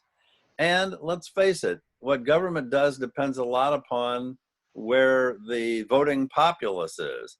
And if people are more considered about, zoning questions and stuff like that than they are about existential survival needs, then, that's a problem for government. So that's the best I can do off the top of my head to take a stab at that question. Screen record. Yep. Well, since I was the one that said that government was too busy to address the primary need of our community, which is to be prepared for the restraints in a global climate change, I'll own that and say, it's like we've had lots of conversations about food and housing and things like that. And so it's just going to be our space to try and bring all those conversations together because they are interlinked. And to then bring all those conversations together and put them under the guise that if they're not operating with a plan to live within the means of OnePlanet, then that's a plan that needs to be revised. And so that's what this conversation is really about. It's not, it's like, again, I've worked a fair amount on housing issues, and there's a lot of really wonderful people in that space. And I think they don't get the proper attention in their place in our community. And if this work can bring somebody that's working on water issues to see that housing issues are important to them too, then that's what I hope to achieve. I hope that the point is that we all need to be helping each other in all of these tasks, and we can't forsake transportation for energy, or for food in a long term, is my feeling. Chris, are you with us with volume now? Still not able to hear Chris. Maybe you should maybe jump out and jump back in. Just go all the way out and come back out. I'm gonna raise a hand real quick on Yeah. the idea of the Maslow hierarchy, and I threw a comment in the chat when that came up, just to point some attention towards Max Neef's fundamental human needs and what he calls human scale development. Since we're going to be in a longer process here, we don't have to belabor it right now, but I'll send that link again and take a look at that, because one thing it says, echoing what Oren was just pointing out, is, yeah, we need food and shelter, and we need these other things. So it dismantles the hierarchy sense, which of course, if we're on the run for food and cover from weather, yes, that's an immediate need. But generally, we have these other needs as well, and people in crisis still laugh. And so the happiness component, the other elements of human needs, this framework addresses it in a way that takes that hierarchical sense out of it, and helps with those of us who understand that the heart and the other aspects of the human being need to be addressed in the day-to-day and in the design and in the response to disaster. Absolutely. Allison, I know that you had something to say earlier. I see your hand up. Feel free to unmute and chime in. Thanks, Oren. Hi, everybody. I think that it's a fun question to ask, is, if we've been well-intentioned for so long, why are we in such dire straits? And I think that oftentimes what I hear is the lack of will or little bandwidth, and little bandwidth is definitely there. An economy of scarcity and innumerable challenges definitely contribute to very little bandwidth. And another contribution, though, that we definitely have to hold within our minds does have to do with the OnePlanet framework. It does have to do with setting outcomes and goals. Sorry for background noise that might be here. But one thing that we did together as a community of activists back in the end of last year was pass a socially and environmentally responsible investment plan for the County of Sonoma. And they immediately endorsed it. And we're all aligned with the ideals behind this plan. However, since then, the Santa Rosa Public Banking Group that I'm involved with is diligent about tracking the county's spending, and saw that they have since then diverted 85 million of our funds into further fossil fuel bank accounts. And so that means that we have gone kind of in the opposite direction of what that plan was intended to do. But why? And it's kind of interesting. It would be interesting to see at this point how that investment, already being in fossil fuels, has shown to be not the smartest return on investment, but how much that investment now has tanked. I apologize, my internet connection is probably horrible. However, the issue is that these investment funds are legally bound to get increased revenue, right? And therefore, when we have all of our corporations, when we have our public finance managers and our public money still set up within a profit-motivated situation. I wrote a letter to Linda Hopkins last night, and this is kind of like me in a hollow, and I wonder, to what extent can we join a coalition that can change the definition of a return on investment for our county, which is something that the treasurer had recommended when we were passing the resolution, to say, this is something you want to do at the state level. You guys were activists, and you successfully passed a public banking resolution to make that legal. Now, change the investment policy across the state of California so I can be free to follow this socially environmentally responsible plan. that's a big effort. But what if we did it locally here in Sonoma County, and we could allow these kinds of outcomes to be reflected within the way that we invest our money and assess the investments of our money. And that's just something to put on the table. And it goes back to answering your question, Oren. Yeah, I think that's exactly why we need a plan like a OnePlanet Living Plan, and why we need it to be comprehensive and show that there's very few people in our community, even in the sustainability community, that are tracking the investments of our county. And if the people that were engaged in water and the people that were engaged in other equity issues could be quickly made aware of how that investment is impacting the things that are their priorities, right? Their individual priorities, their me's, as Pooran might put it, that then, they might join in on that coalition of changing it. And I think that, so what we're the conversation is gearing towards, let's create some really great outcomes for our community, and then build support for that and ask people to take actions. I mean, that's what this is about. So when we get to the economic, and if you would, just what are some outcomes that you think would be really great community scale outcomes that address that issue that you're talking about? Because that's what we want to do, is we want to look at the issues and then create the outcome that solves it, and then promote that outcome so everybody joins in. And that's what I was saying. In our community, there are some outcomes that we've kind of come to an agreement on, and they're good, and we're progressive that way. And then there are other outcomes where we're like, well, there's kind of a gap. So we're there. I'm willing to take a little direction right now. The plan at this point was to kind of go to chat and be like, okay, put in some outcomes for equity and local economy that we want, and then we're going to harvest those from chat. So I could probably share screen the OnePlanet. We could continue to talk, and at this point, I'm going to share screen this slide. Hey, Warren. Yeah.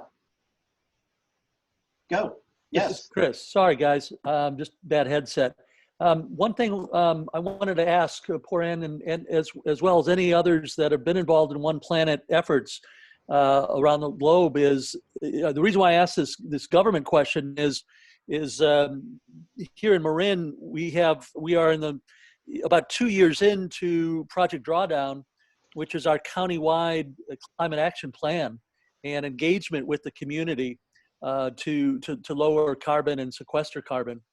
And so there's some lessons learned about public-private and nonprofit collaboration.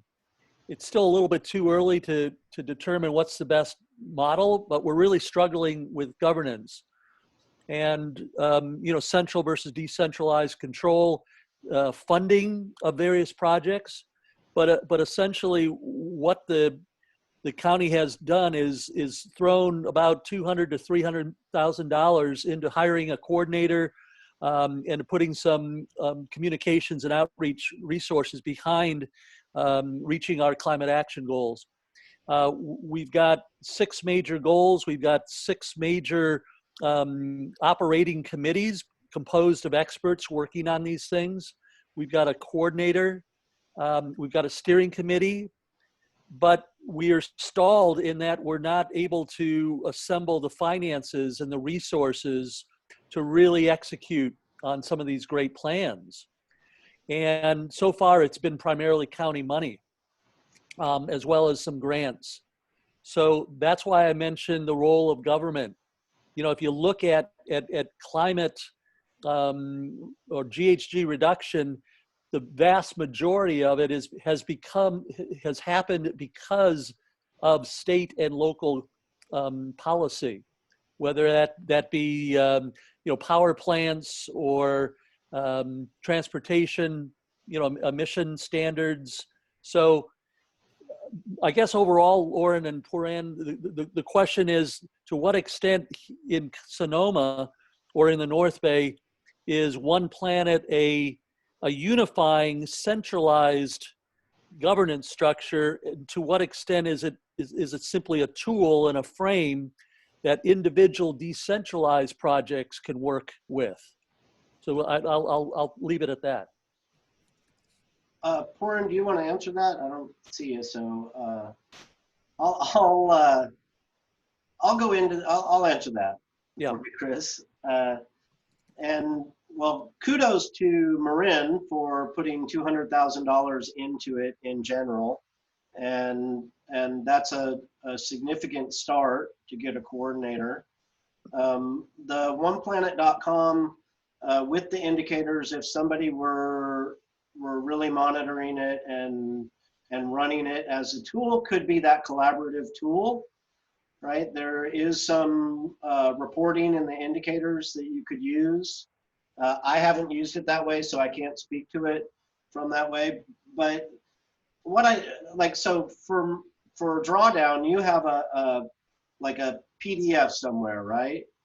That everybody's sharing. How are you sharing the information about the activities?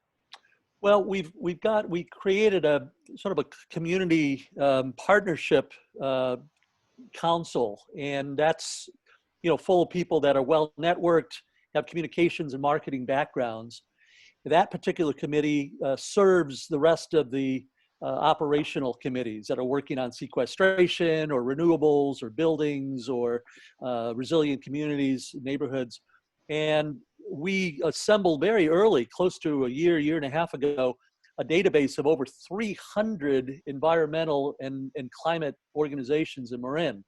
And these were business networks, nonprofits, government agencies, and so we've got those EDs and those heads, contacts. We're doing outreach to those groups to leverage their events and their communications channels.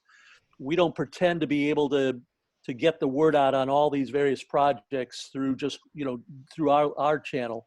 So we're really trying to leverage these other organizations.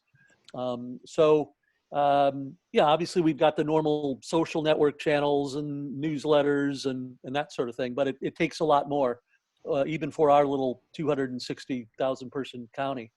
Yeah, well, so Pooran, and this is the point of the tool, right? This is the problem. Yeah, that's absolutely right. So, you know, local government is very, you know, strapped for cash, of course, and they can't afford too much. So the point of the tool is to create a place where people can collaborate, and you know, and information can be shared. And I think when we start identifying shared outcomes that we can collaborate on as a community, and we start understanding that we thrive when our ecosystem thrives, I think we start shifting people's perceptions. You know, I'm not a great believer in, you know, I've seen lots of plans produced as PDFs, lots of public processes. You go through a consultation process, takes 3 to 6 months. You create a PDF. You have lots of actions in it. Everyone pats themselves on the back, and you come back 3 years, no one reads the plan. You come back 3 years later and you redo the process. I mean, that's the usual way that we work now, and it just, of course, doesn't work. You know, it's not completely a waste of time because it does get people involved and starts getting the conversation going, but that's no way to actually get coordinated action, which is why we developed this tool and why in particular we've used so-called graph technology to do it. So it is a collaborative space. You can have ecosystem plans, but they all connect. Individual organizations can connect their plans to it. And the way we see this working from a business, you know, from a business model perspective, because it has to generate revenue, is of course we give it free for simple basic use. Give it free to schools, for example, more advanced use. But then companies pay for it, you know, so they are contributing to their ecosystem, but no one has to put in $200,000. You know, people are putting in smaller amounts, getting it to work for them, engaging their staff, engaging you know, citizens. So this is the great experiment that we're doing, and it might be fun to explore whether it could solve that problem you've got in Marin. And we see it working is maybe, you know, we can get companies to sponsor the ecosystem for their county. that might be another way to look at it. Right. Yeah, just a real quick example. One of the most successful initiatives has been electric car promotion here in Marin. So we had Drive Clean Marin, which is an offshoot of Cool Marin or Cool the Earth rather.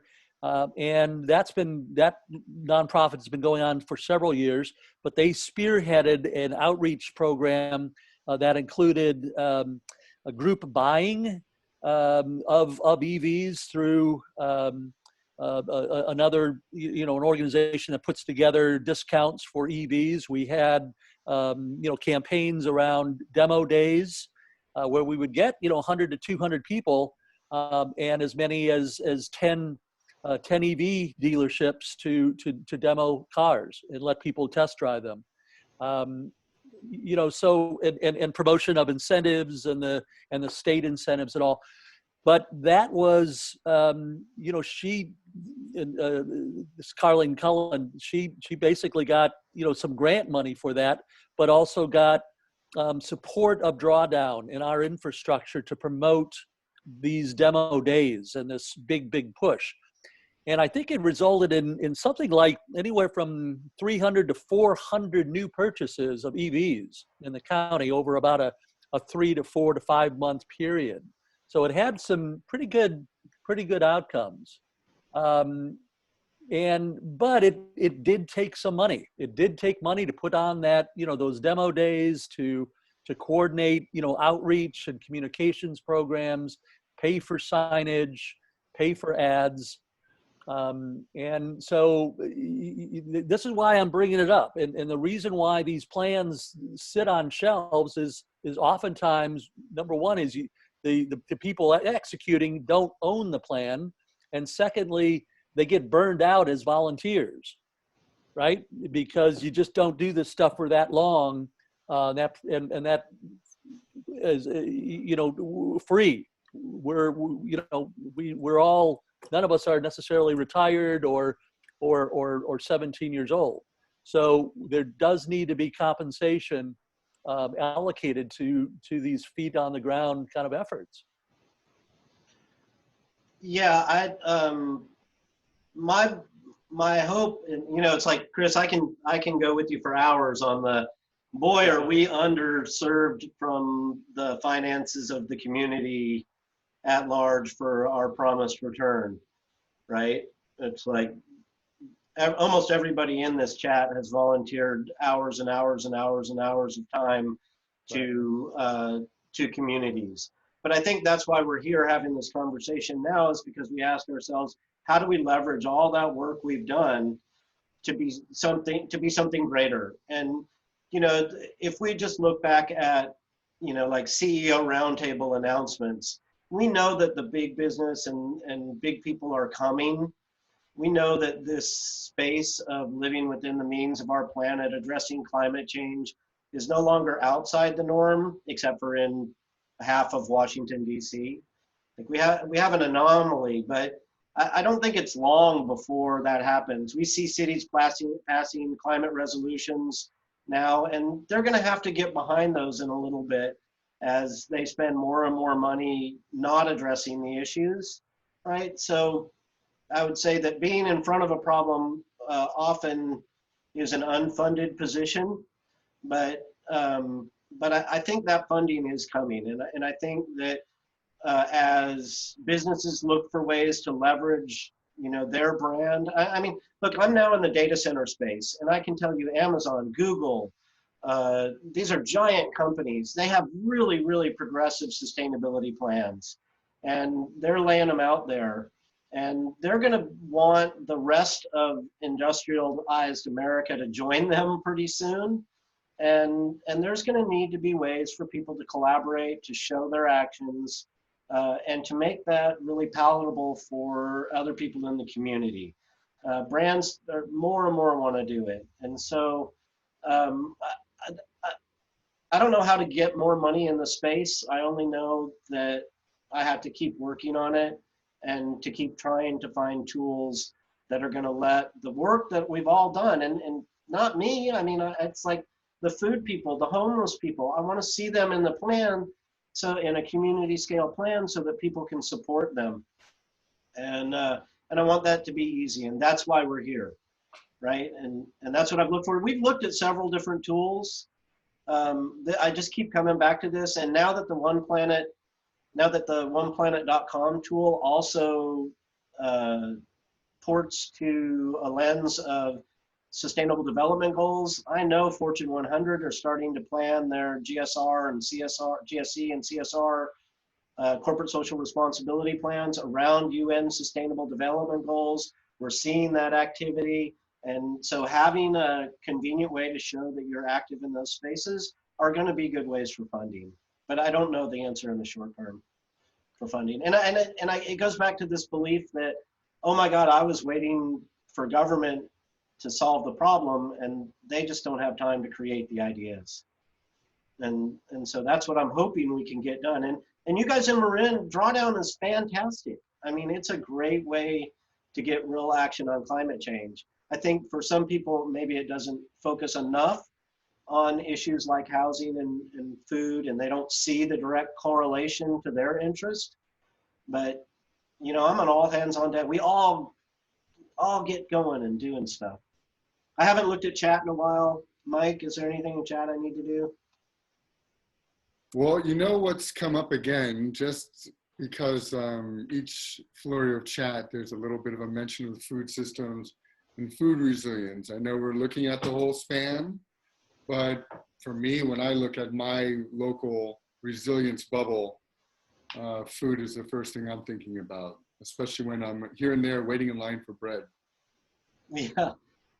And so I want to be respectful. The OnePlanet guys are going to hop off at 10:30. And so we're at 10:15.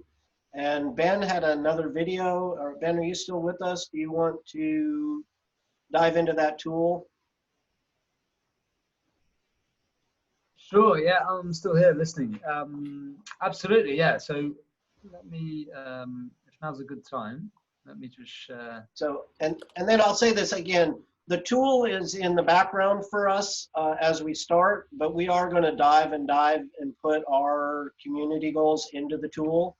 And that'll be apparent when we get into these conversations about each one of the principles. Ben, while you're loading that, I will just say there's lots of comments in the chat. We're going to get to what we can, but we are seeing everything, and we'll grab it for later as well.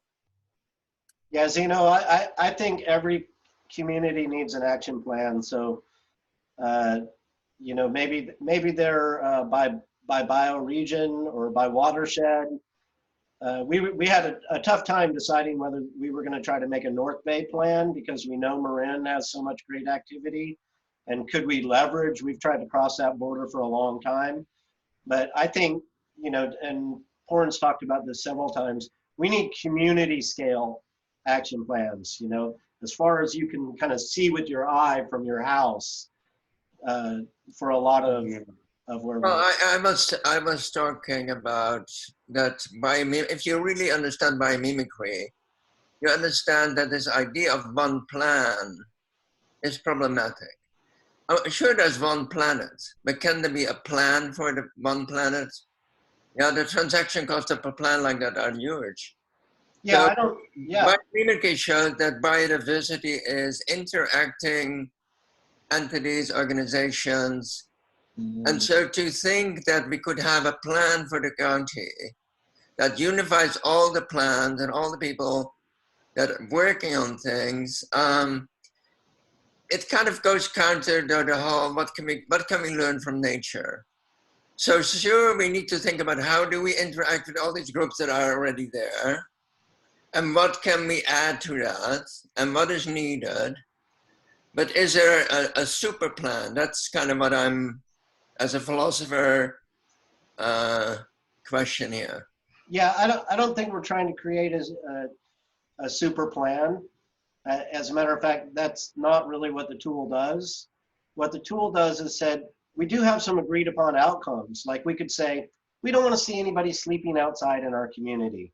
And that's an outcome. And then we all have, for every individual or every organization, has some actions it can take towards driving that outcome, right? And so there are some agreed upon outcomes. They don't have to all be, and my own action plan might have some different outcomes than the county. You know, I may go one further and I want to say, well, my outcome is I want everybody in a home that they have some equity in, right? And so that's an outcome that I might be driving for that isn't a community scale outcome, but I can still attach to the community scale of outcome saying, I don't want people on the sidewalks in my community.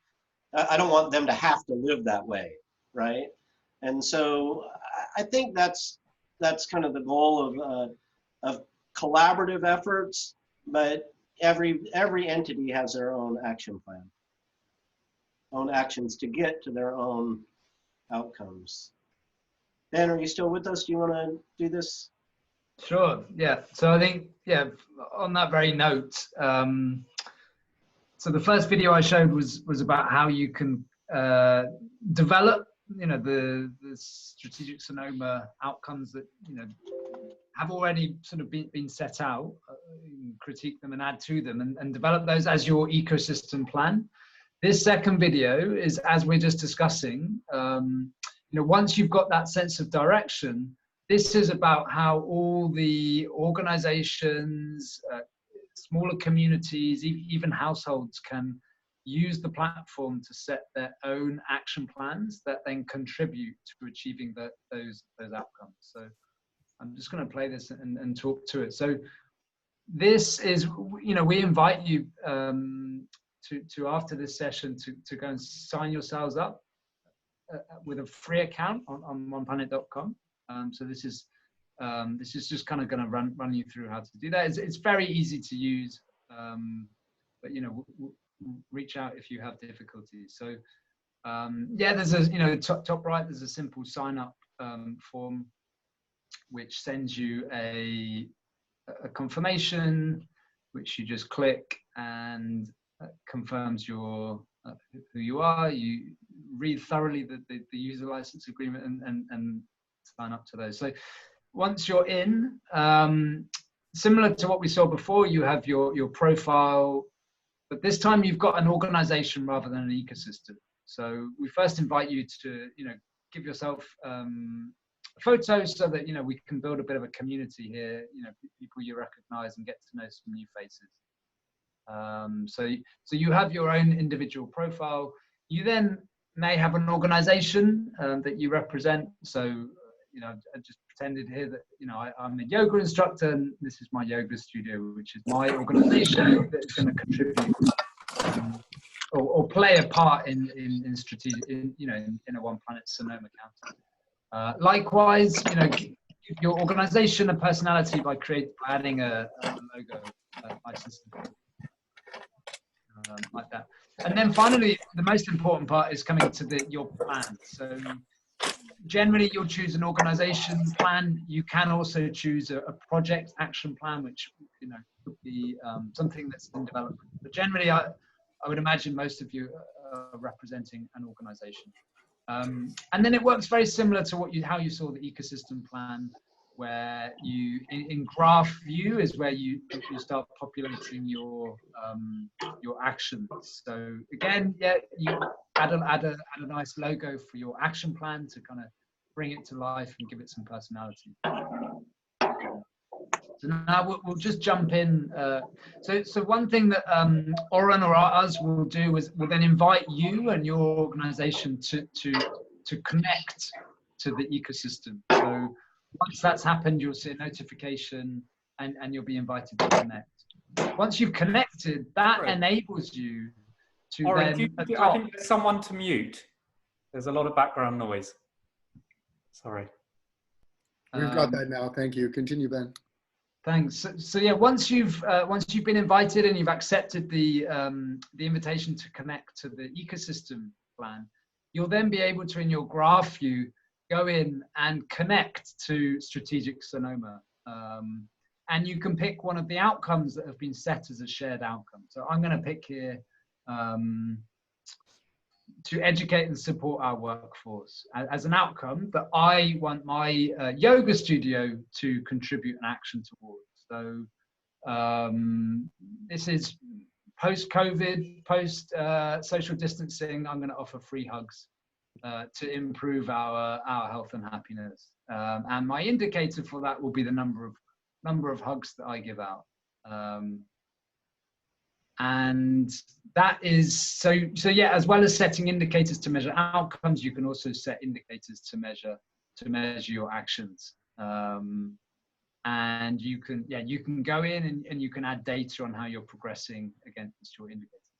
So now that I've connected an action to that shared outcome, we'll shortly go back into the Sonoma County ecosystem, and you'll then be able to see my connected or my contributing actions. So we log out of my yoga studio and we log back in as Pooran to the ecosystem. You'll now be able to go, if we go to the dashboard, you'll now be able to go to your key outcomes, and we can toggle to the one that I just connected to. If we go to education and support the workforce, you can now see the action and the indicator that I've connected to it. And if you click on those, you can see that it's, you can see where that contribution is coming from. And you can even click to, if you're a viewer of it, you can click through and see it. And you can also see a map of all the stakeholders that form part of your ecosystem. So you can therefore see Ben's yoga studio. And once, if you take up our invitation to join up to the platform and start creating your action plans, you'll start to see a map of your ecosystems, both from a sort of action perspective, but also just from how how you join the dots in your county. So there's a whistle-stop tour of how to sign up to the platform, how to create your action plan. But yeah, this is the start of a journey, and hopefully this is a useful tool to that. So we're gonna be there along the way with you. All right, thanks. Thanks, Ben. That's great. Did that spark a question from anybody? Okay, so again, the idea is that we're on the path. Our community already has many outcomes that we've documented, or we haven't documented, that the community has documented that we're driving towards. There's probably educational, there's definitely water, power. We have these outcomes. And then what we need to do is start collaborating on the actions that we're going to use to get to those outcomes. And that's what we'll do going forward. Let's see. Robert's generalizing from a yoga studio. So again, I'll just take a really quick jump into, if it was water instead of a yoga studio, and I was a guy that did drip irrigation, I'm going to attach myself to the outcome of a sustainable water system in my community, and then I'm going to say the actions that I'm doing are reducing individuals' use of water. And so the indicator might be how many people I've helped. Or we could even look at Trathan's example where they did lawn conversions. And so those lawn conversion, that action got to that shared goal of our community of using less water. Jan, did you wanted to say something? Yeah, thanks, Oren. I just am wondering if something like, for instance, the Sonoma County food plan, speaking to Mike, I tend to agree with Mike that local food shed has really surfaced in my mind as my wife owns a house in the Massif Central in France, and France has done an incredible job of creating local regional food shed support for fresh foods all over the country, and a lot of Europe has done that, and we've done almost none of it. And I'm just wondering why we might not say, look at the Sonoma County food plan as a baseline and perhaps pick one or two of the most sort of inclusive, commons-oriented networks in Sonoma County and draw some preliminary conclusions from this tremendous amount of engagement over the last 5-10 years that's happened around these different subjects already here in the county. That's exactly what we want to do, Jan, right? You know me, I'm a guy that says I want to point to the work of others. Yeah. I don't want to recreate it. And so that's exactly what the point is. We're going to have 10 more conversations with each one about one of the principles. I see. And when we have that, we'll bring somebody. And what I want you to do right now is take what you just said and put it in the chat. Or I've built a form that could really talk about who should be at the table when we have the conversation about food, and what is the entity and organization. And basically today, that's what we wanted to set up, was how are we going to go about doing that so that when we have that conversation, we're inclusive about everybody that's already happened. Right. Not creating new stuff, but looking at the stuff that's already in our community. I'll just say I'd be willing to like work with Mike and others. Maybe we could pull Terry Garrett and the Made Local folks in as well to take the food plan as an example, so that rather than showing other examples, we might be able to, you know, when you're promoting this and so forth, we might be able to have like a specific application with Sonoma County based on what seems like a huge breadth with the food security work that's been done. So I'm happy to help with that. And it sounds like tacit in what you're saying is an invitation to each person here to sort of pick the principle where they're networked in the best, and perhaps find that group that could start to populate some of the legacy work on outcomes that's already been done. Exactly. And what I would love to do, because I'm a guy now that has a full-time job at a startup, is I would love to off-port each one of those webinars to a local champion, that I would be there to support it. But like Zeno, if you want to take on the food system as our OnePlanet food champion and set up a 20-minute educational webinar of the outcomes that are already in our community, and then present the 20 minutes worth of, that's how I see this going, is we're going to have another webinar, limit it to an hour so it's really easy to participate. It'll just be on the food system outcomes.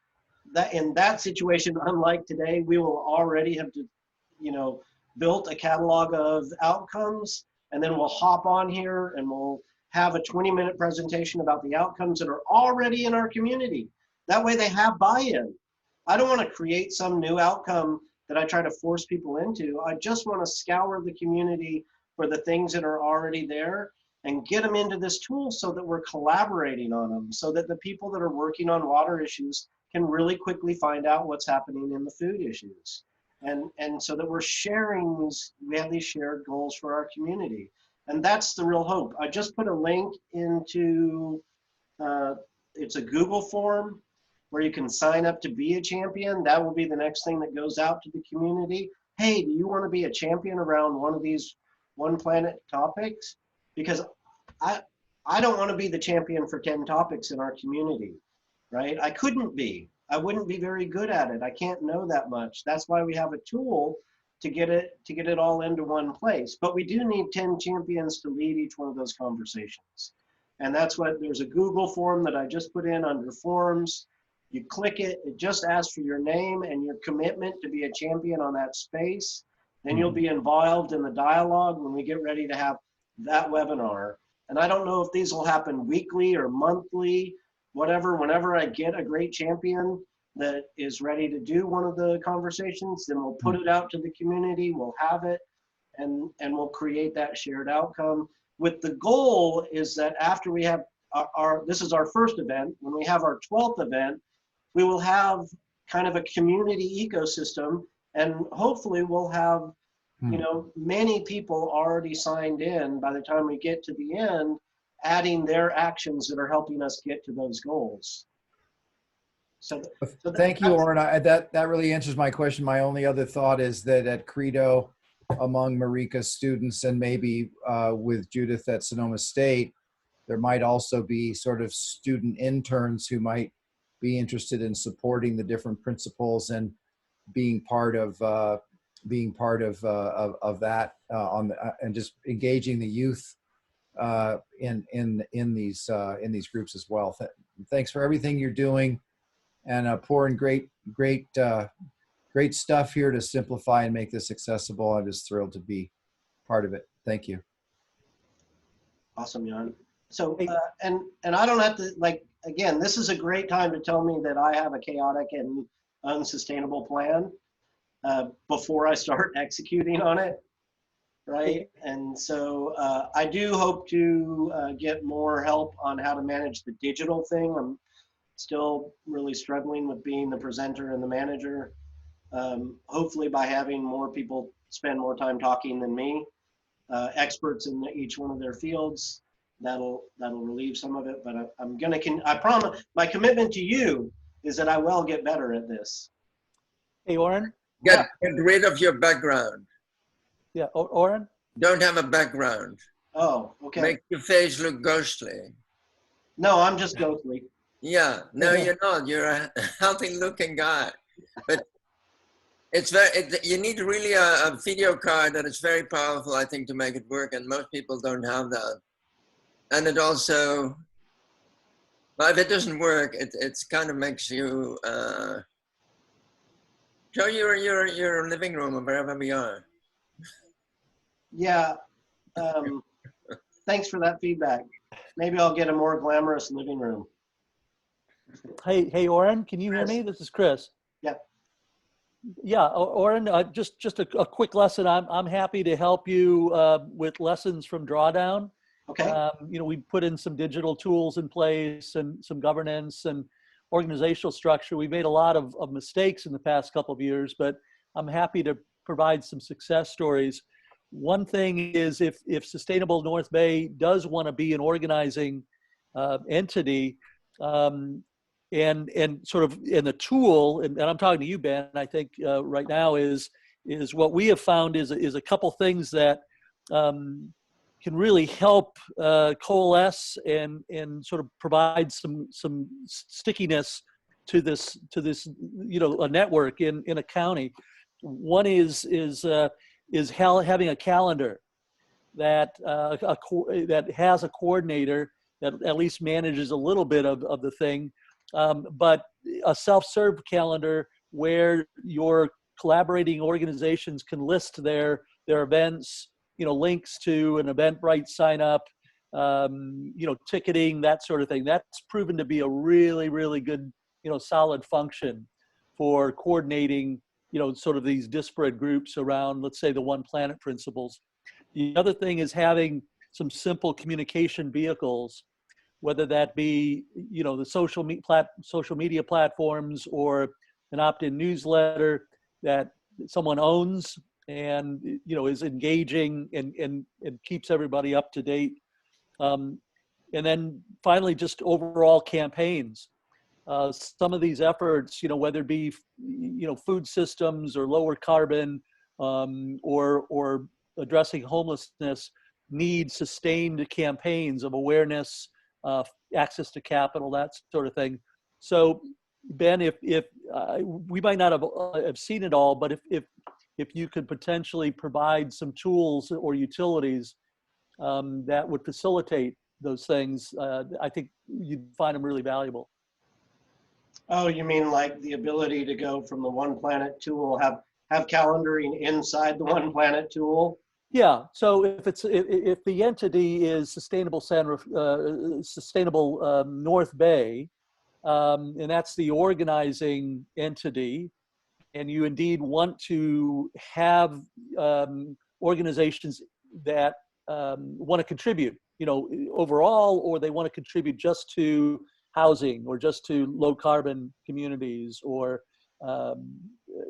transportation, then provide some tools for them to do that, right? To either create a directory or to be able to share calendars, and maybe the calendar is a centralized one that has a filter for your each of your 10 principles for OnePlanet. All I'm suggesting is calendaring is really a powerful function to get these various groups within Sonoma, for example, working together and leveraging, your activities. And events are just, they bring people and they bring money together. And it's just, so anyway, that's one of the lessons we've learned, here on Drawdown Marin.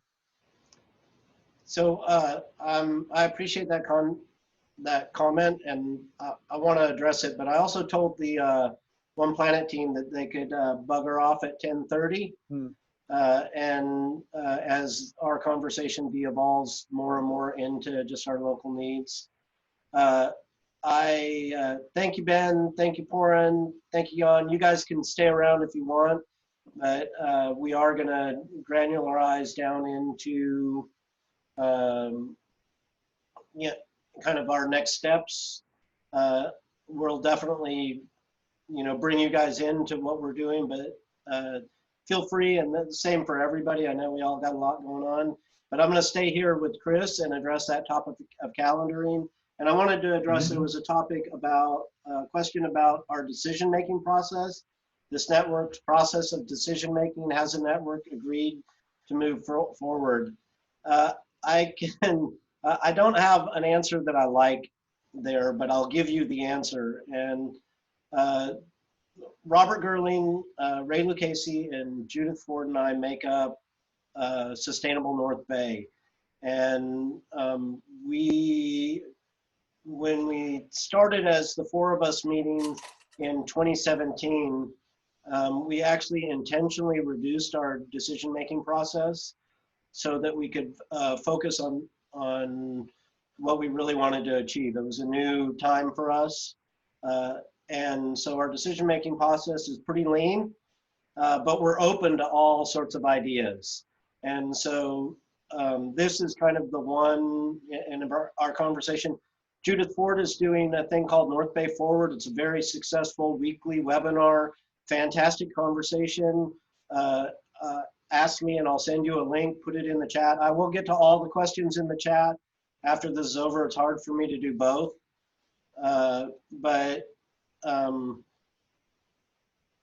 So she's doing that. That's a really great educational. Ray's working on some big issues, and Dr. Gerling's probably writing 7 books. So that's our decision-making process. If you have any ideas or thoughts or want to be more engaged with that, we, and this is just personal, but due to my recent change of taking a full-time job, I'm definitely looking for people that want to take on aspects of this, the things that I used to do here, and open and willing to anybody that wants to grab a flag and carry it down the road. So, so that's my comment there. Pooran, Jan, Ben, do you guys have any last comments from your side? I was just typing a message, but yeah, I was just saying that. No, thank you very much for having us. It's been a real pleasure. And yeah, we're excited to see where this journey takes you, and we're here to help as best we can. And thanks, Chris, for the feedback. Sure. And feel free to reach out if you need help or with the platform or whatever. But thanks very much. Tool looks great, Ben, and looking forward to kind of introducing it to some folks down here, and seeing if we can use it here. I'm a 30-year software guy, so I love this stuff. And congratulations on the tool set. And I just want to say thank you, Ben and Pooran, for the work and choosing to focus on the language of outcomes, which was a shift that happened out of some of the training I did with Pooran. I just want to invite everyone that in every part of our lives, whatever phone call or agenda or meeting we're having, if a collaborative sculpting of 4 or 5 outcomes for the hour or for the project is done ahead of conversation, it just facilitates things incredibly. And I just recommend it as a discipline regarding just organizing life so that we're aligned before we do things as a group. And the collaborative development of outcomes seems to be, it's just something I do for everything. And I invite anyone to use that tool if you're not already. in other aspects as well as this one. Agreed. Thank Thanks, Jan. Thanks, everyone. Take care. Okay. Thank you, everybody. Thanks very much. Yeah, Ben and Jan. So Well done, chaps. Yep. And we're still here. And what I want to do is, again, use the chat to start putting your top line outcomes in there.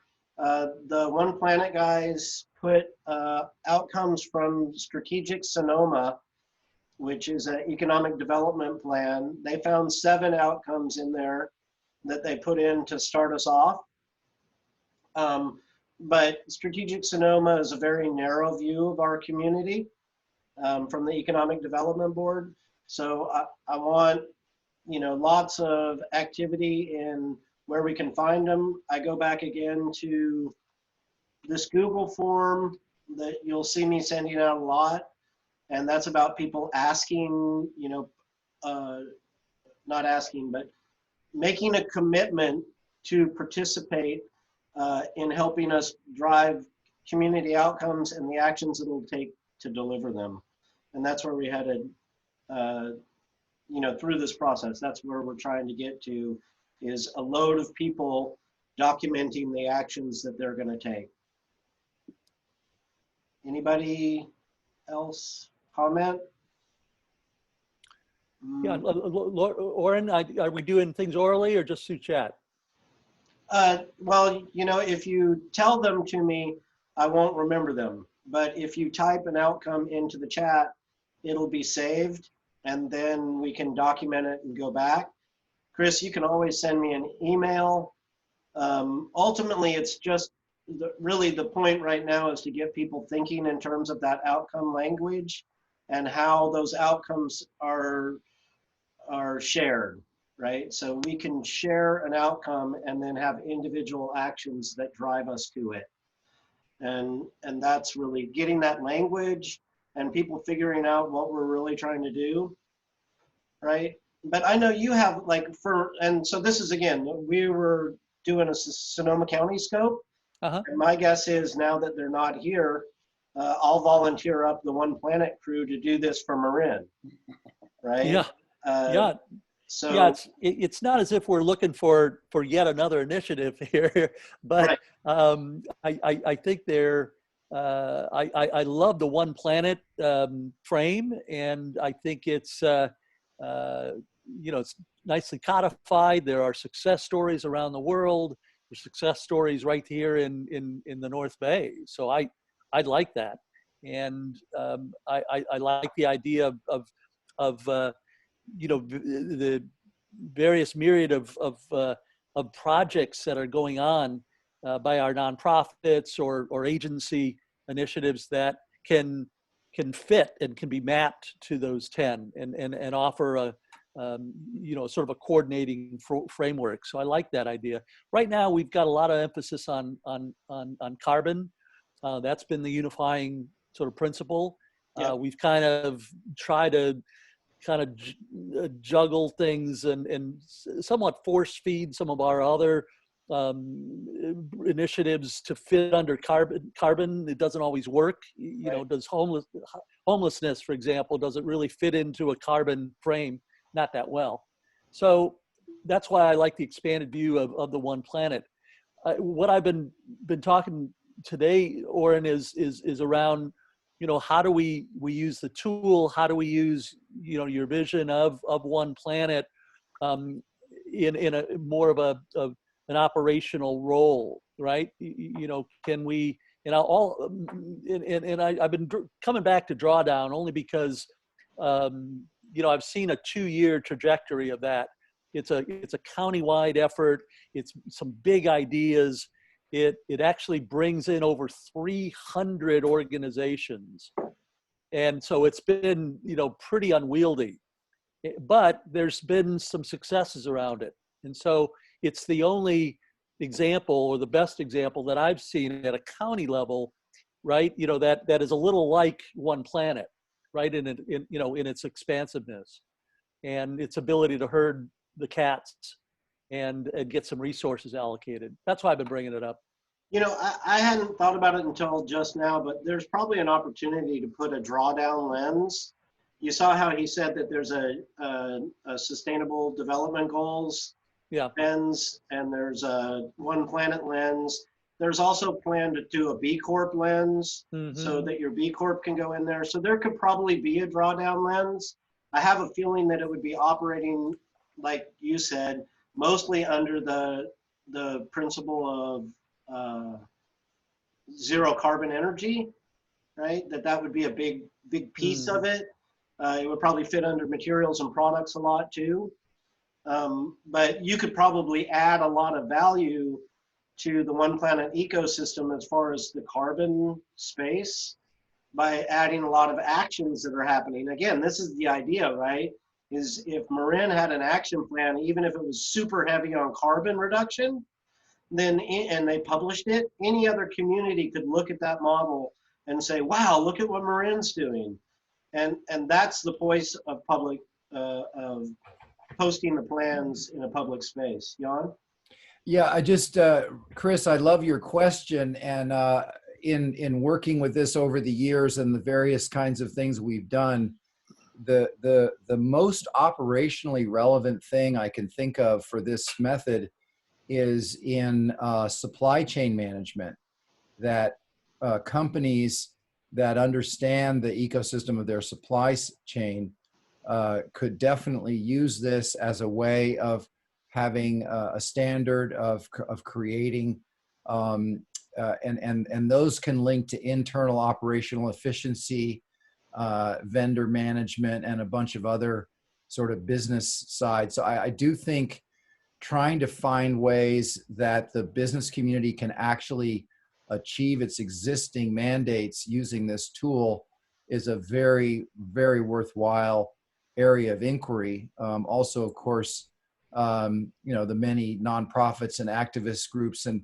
you know, community groups as well, but particularly commercial organizations getting leverage on their existing operational improvement or market development plans seems like a rich vein to explore. You know, perhaps even through your, you know, your network of companies down there in your space and other places. But the supply chain management and optimization seems like where the OnePlanet stuff could have the most operational impact. Yeah, I like your thinking. I mean, if you look at the role of business in the North Bay and its contribution to GHG emissions, you know, it's probably anywhere from 30 to 50% of our total emissions come from supply chains, come from commuters, come from you know, just the various scope 1, 2, and 3 of our business community. So it's certainly worth an effort. It's tough though, just given our ecosystem. You know, we don't have a lot of big companies here in the North Bay, so it's primarily small businesses. 90% of our business entities are under 10 employees. So we've got, they're not particularly sophisticated coming around, you know, around purchasing and supply chains. But what we've seen here is the Green Business Network. I don't know how many of your businesses down in, or up in Sonoma belong to that network.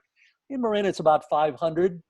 And an example of how we've leveraged that is they've got a 4-series webinar or 4-part webinar series around resiliency and COVID reentry that they have sponsored. And it melds resiliency and COVID prep to sustainable practices under the Green Business Network frame. You know, we're all thinking about how do we use this COVID emergency to, you know, drive change around sustainability.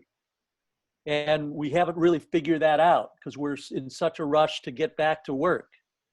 But there's an example of an existing green business network that has built in and is through a frame of COVID reentry or COVID prep is hopefully moving, you know, a business network towards, you know, energy efficiency or supply chain efficiency or you know, a deep green opt-in to Sonoma Clean Power, you know, whatever it takes. So anyway, that's an example of what's going on here. And so I don't know where, I'm using these examples of, you know, I'd be happy, again, Oren, if we put our heads together on what we've learned, you know, from some of these big community-wide, you know, efforts.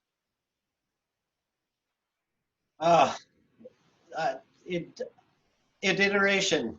That's what I've learned.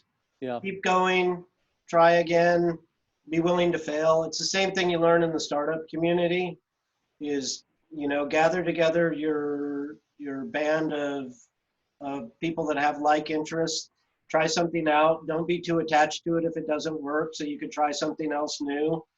That's all I can say right now is like I've tried several different ways to expand our outreach, and you know, I feel like that I'm here today because every other time I've failed at whatever my goal is. So I'm going to try something else new.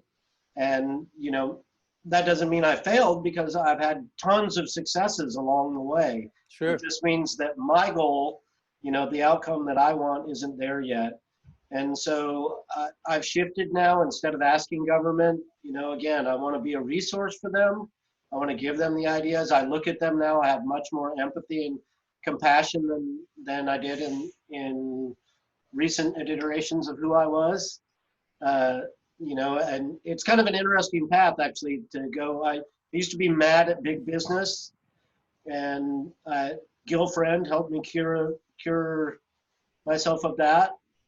And now then I've been spent since 2017 pretty upset at governance, both national, there's a lot of reason to be upset there, and state and federal, or state and local.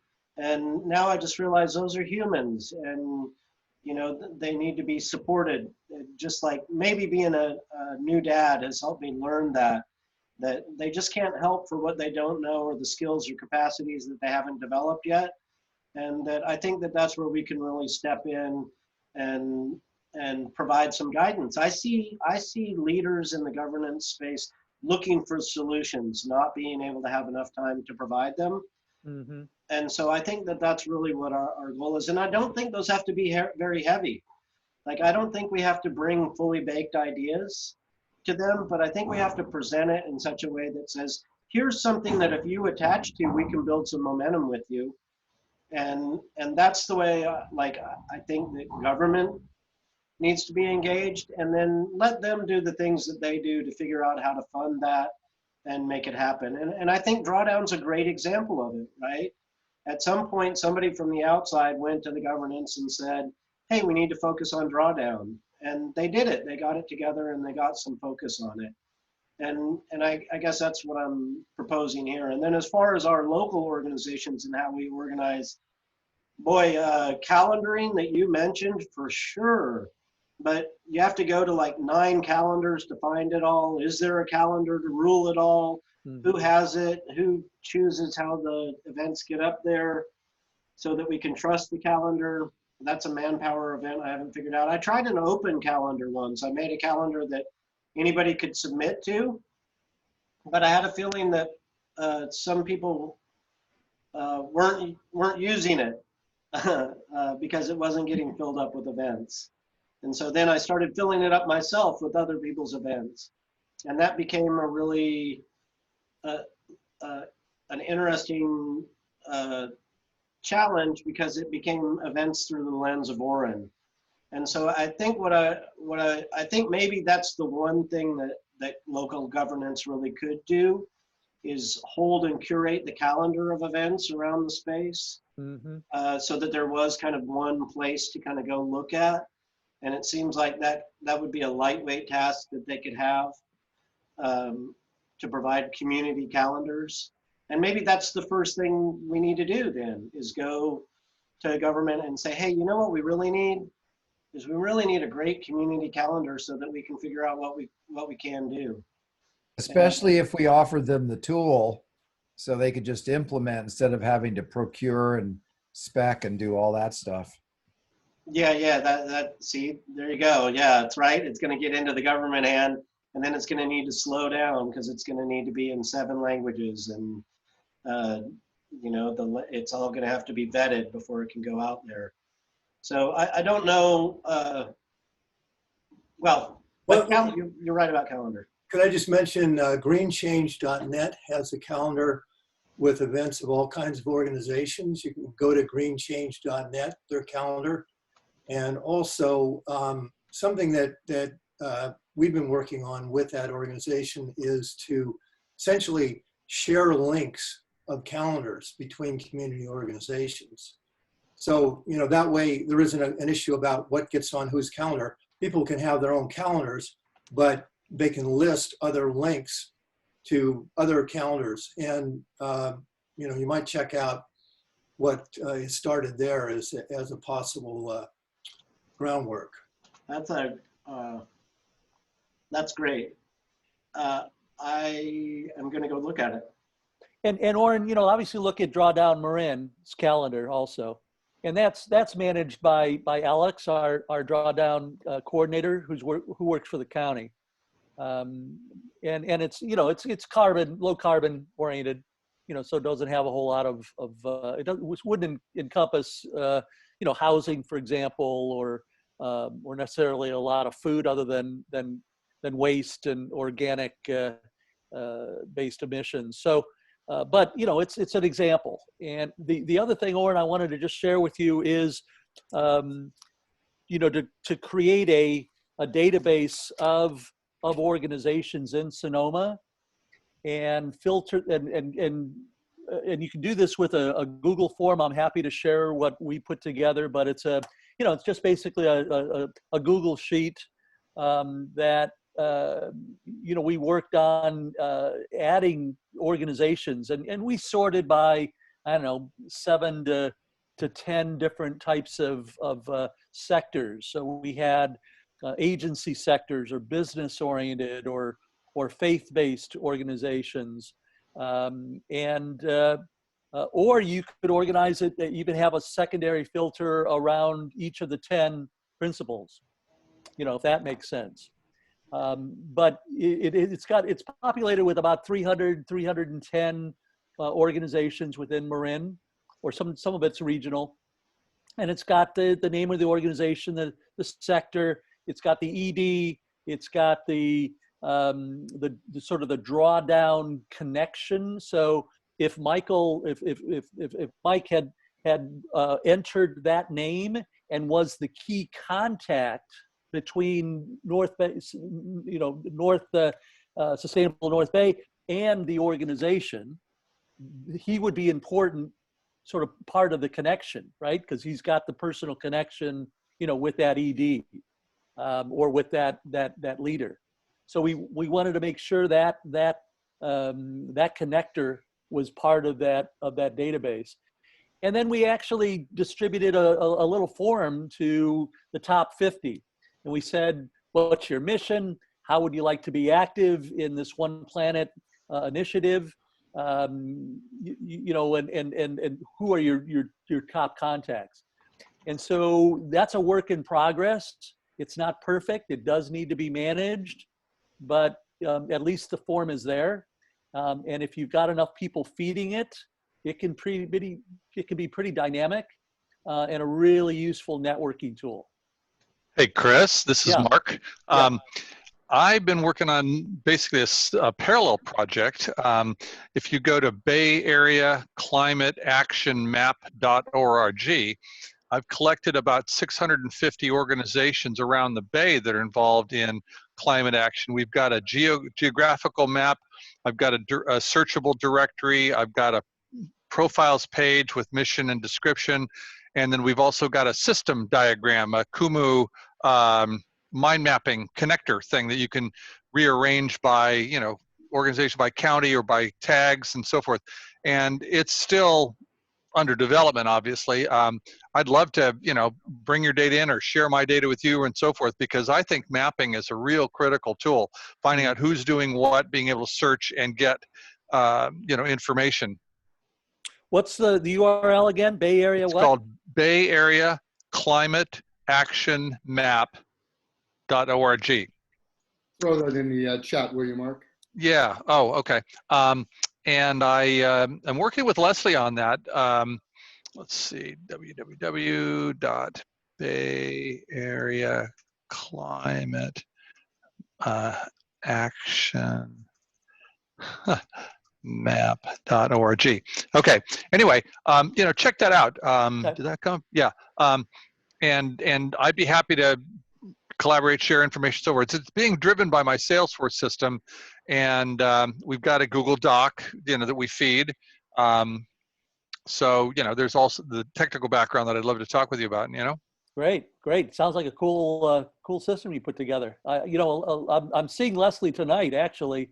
Cool. So I'll talk to you about that. Yeah, great. Okay, thanks. Yeah, thank you. Yeah, and you guys bring up a really great thing, right? So we all have been endeavoring for some time to build all this data, and it should be easily accessible. We shouldn't have to search so hard to discover it. And so I'll be putting a bunch of these links on the front page of Sustainable North Bay after this dialogue. So again, anything else that you want to be included in what I put out to the participants of this, the participants of the Sustainable Enterprise Conference, and to get it listed on Sustainable North Bay, which is the site I use, just put it there and I'll link right to you, and then we'll get those out in our social media. It's not that, that's easy to share. I'm interested in that aggregating idea.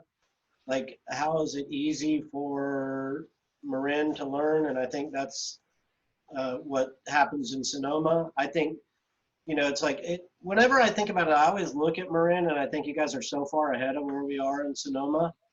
And yet it doesn't impact, like I don't hear our elected officials pointing at Marin a lot. And so maybe they just aren't aware, maybe it's only good to talk about what they're doing. But I definitely think we need to share those models of how it's doing so we stop double dipping and start supporting each other in that. Yeah, I mean, we had last year or at the end of 2018, Gretchen Schubeck, the Nevada's sustainability director, put together a North Bay Climate Summit. I don't know if some of you attended that. It was at the Buck Institute. And so we had, Jimmy Gore and, a number of other folks talking with, as keynotes about what Sonoma was doing. And then we had, Jared Huffman or, McGuire and other state and federal officials that represented the community. But that was the last time we really had a regional, climate summit, for example. So I think I don't know if putting together a one planet summit would work, but we'd have to talk a little more about that. But that was a very successful summit that Gretchen put together, and I think we could do another one. And like you said, or put the policy folks together with some of the major corporations that want to really make a difference, and then some of the big nonprofits like the Climate Center. Climate Center is a really good example of a group of 20 or 30 people that really understand policy and action plans and around climate. And Ann Hancock's up in Santa Rosa. Ellie Cohen, the CEO, is down here in Marin. That would be an example of a nonprofit that is working in both areas. Could contribute. Yep. And so and they've set really great goals for us, and we just need to get people documenting the actions that they're taking to achieve them. Yeah. And so I want to address one of the things real quick. One of the things that came up in the chat, and then I'll get to you, Mike. And that was about you haven't heard the word. This is from Stephanie. Haven't heard the word pandemic once, and have you missed something? I mentioned it. Yeah, I did hear you mention it. No, but let's see how to put it. is our crisis is the same, right? Climate change is not quickly creeping up on us. Not addressing planetary resources, the over allocation of using more than one planet every year is not a new thing. You know, this is a giant multi-generational global crisis that doesn't have the right sense of urgency on it. And I appreciate the fact that we have a pandemic and that lives are being crushed all over the place. But figuring out how to exploit what is a relatively short term in terms of planetary movement, planetary scale crisis is not part of what I've been doing. And the inside of any action plan, when we set a goal, you might set a goal that says you want to be prepared for pandemic, or you want to address the pandemic, and people will be taking actions across that, and it'll show up as individual actions. But the overarching idea of One Planet is we still need to live within the means of the One Planet. And that's going to happen whether or not we have global pandemics, tornadoes, fires, all those things. And people's reaction to them will be in their local individual action plans of how they're going to address it. But we're not going to pivot from living within the means of One Planet to making us to trying to hang our hat on solving the pandemic. It's just another one of the many unaddressed variables in our community planning. There you go, variables. I do want to say that the pandemic definitely raises some of the specificity around the health and happiness principle, and particularly around immune health, and just the incredible lack of any really useful information about how to keep our immune systems better during this whole thing. So it does seem like there is an opportunity around the public health question and the evaluation of public health infrastructure that elevates health and happiness into something maybe a little more specific and concrete.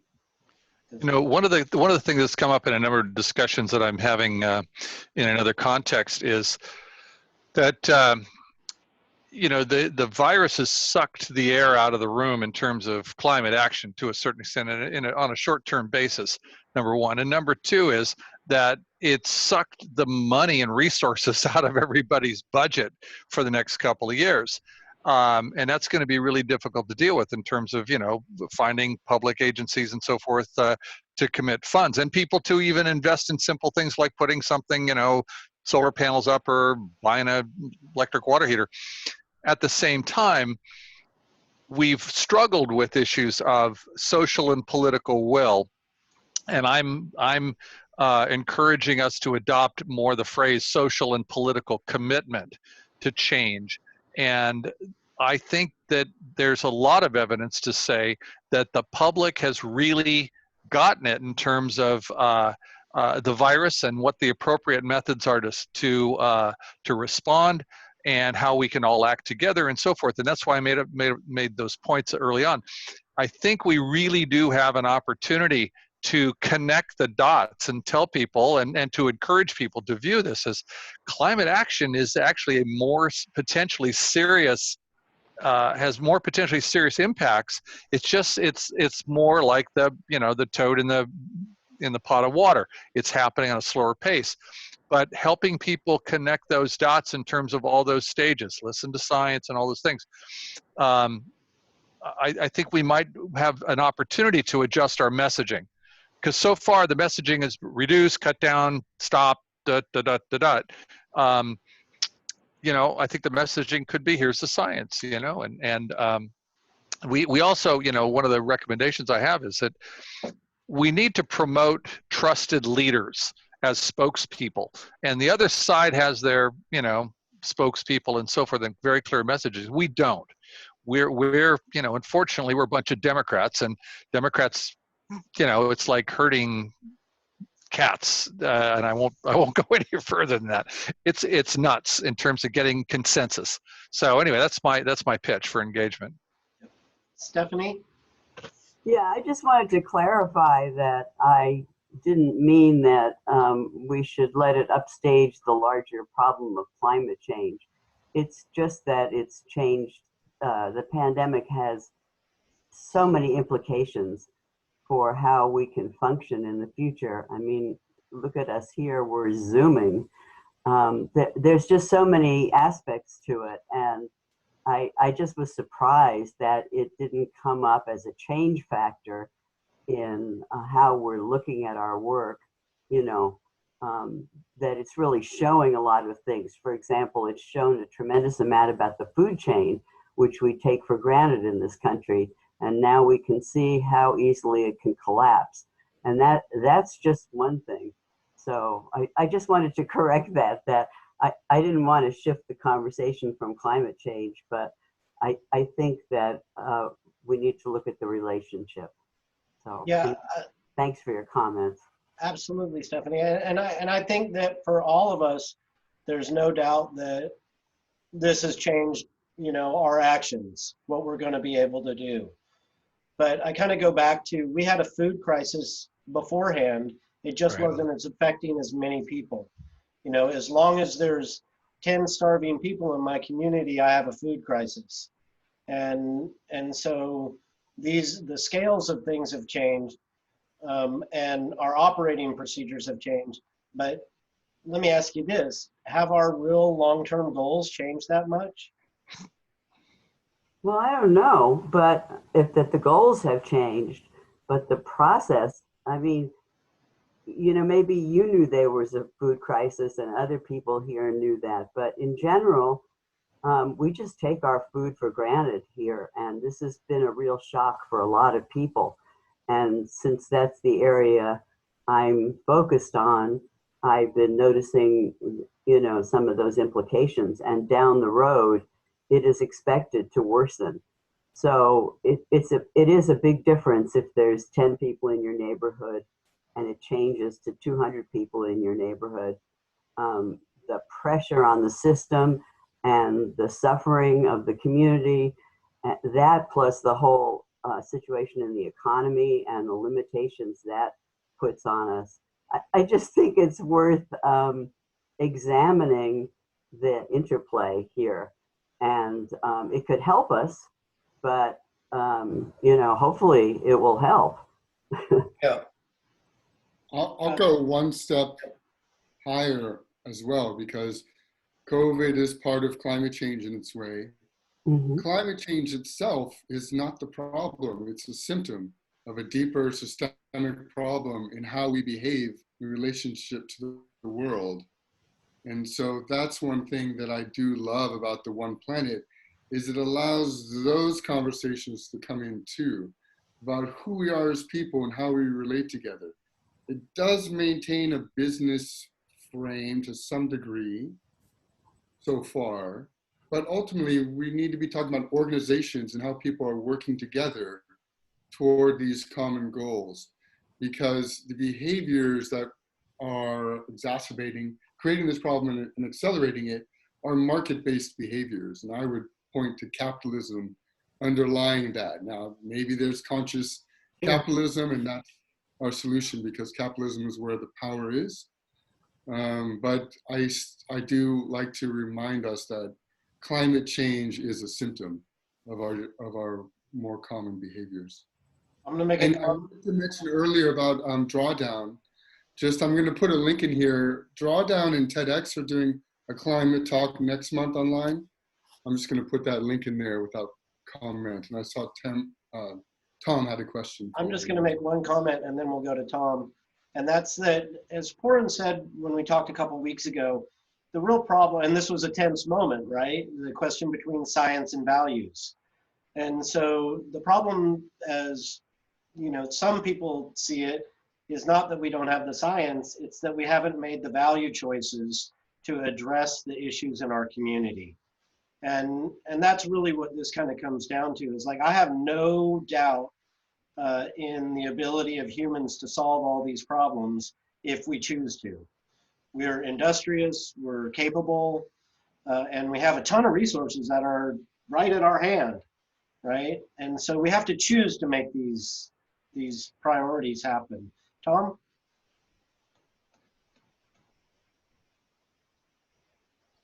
Yeah, well, just to follow further on what Stephanie was saying, I think clearly with the financial impacts in terms of, a lot of people suffering, tax revenues are drying up. In general, we've got to be as resource and time efficient as possible. So essentially, we got to bring as many of our efforts into synergistic coordination as possible. And just an example, again, following from what you said, Stephanie, we're on a Zoom call now.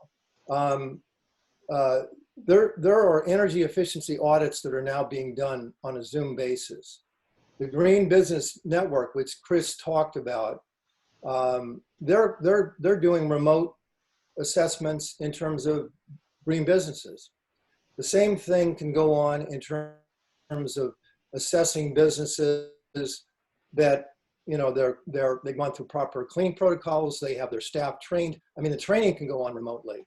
And essentially, we can have, by the use of a video camera, the ability to have a lot of different experts looking at the footage of buildings and identifying opportunities for HEPA filters, which are going to clean the air, upgraded energy efficiency on the equipment, which will reduce operating costs, and instilling green practices like using clean products. I mean, a lot of people don't even realize that the bleaches aren't, USF has shown they're not safe for little kids, and we need to be using green, clean products. So all these things need to be merged into a coordinated, integrated fashion, and that's time and resource efficient.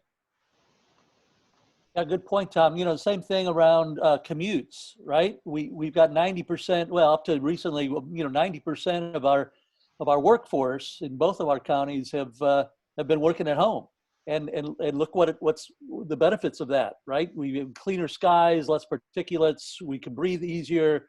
Our commutes or going anywhere is a fourth of the time is when it used to be. So lots of benefits of people working remotely. Now there's downsides to that too. If people don't go, into their offices, or don't go to their retail stores, or don't go to, the place of business, that has a de-energizing effect, right, on the local ecosystem. Here in Marin, our office sector is going to open up next week.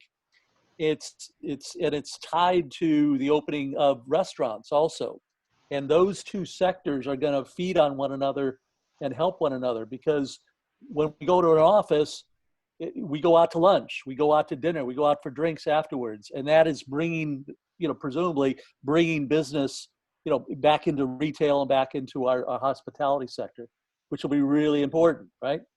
To get those sectors going. So, I really like your insight, Tom, around, how do we use these new micro habits and new tools to accomplish, a lot of these OnePlanet goals. And I think we have to look creatively to do that. Sure. Let's see, I got some chat. Drawdown Marin. All right. I'm feeling pretty good. There's still 12 of us here. We're 22 minutes over what I had told myself I would allocate for today. It's part of my own personal sustainability, but I don't want to leave a good conversation. So is there anybody that hasn't spoken yet that has something they really want to say to the group? Hey, Oren, is there a way to keep this? There's a lot of good info in the chat. How do we continue to be able to access it? I am going to download the chat and email it to everybody that participated today. Okay. So that's the plan. We have another chat that we need to post out somewhere. So we'll find a way to have recordings. All of this was recorded. So we will get that into a place pretty quickly. And then extract the links. Huh? We're happy to extract the links and such as we did before. Right. Have a place to share those. Yep. And I've got a few hours set aside to work on Sustainable North Bay as a vehicle to hold those things.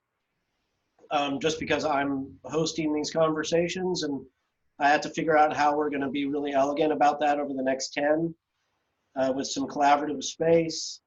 I'm happy for any input along that idea about how, like today we didn't get to the thing we wanted to do, which was kind of talk about the 10 different OnePlanets and come up with a top line agreement, not agreement, but just some basic outlines, basic outcomes that we might start to collaborate towards.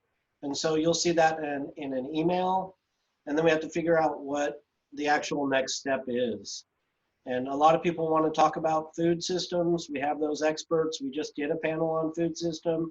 So I feel like we'll wait just a little bit to talk about food. But if you guys have any feedback about how we should take this forward, what should the process look like as we engage in the next step? I mean, the part for me is pretty easy. I have 2 different lists, people that have participated and everybody else that I know.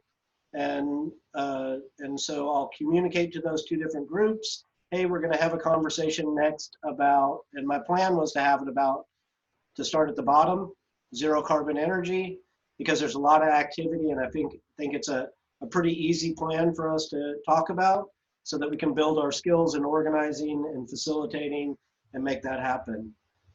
If you have a comment that zero carbon energy isn't going to work out, or I know several people have mentioned food as the important thing, but again, we're taking a real long look on food.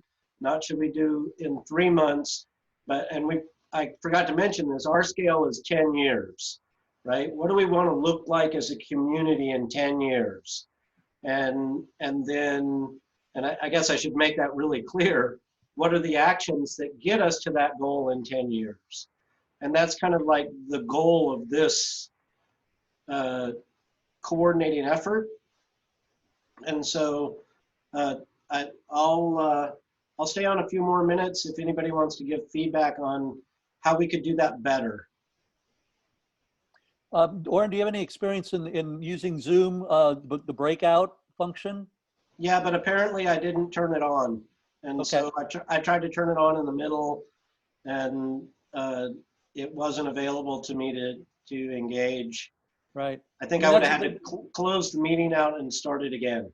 Yeah, I mean that might be a good way to divide the group next time into interest task groups, and, right. Or sign up sheets.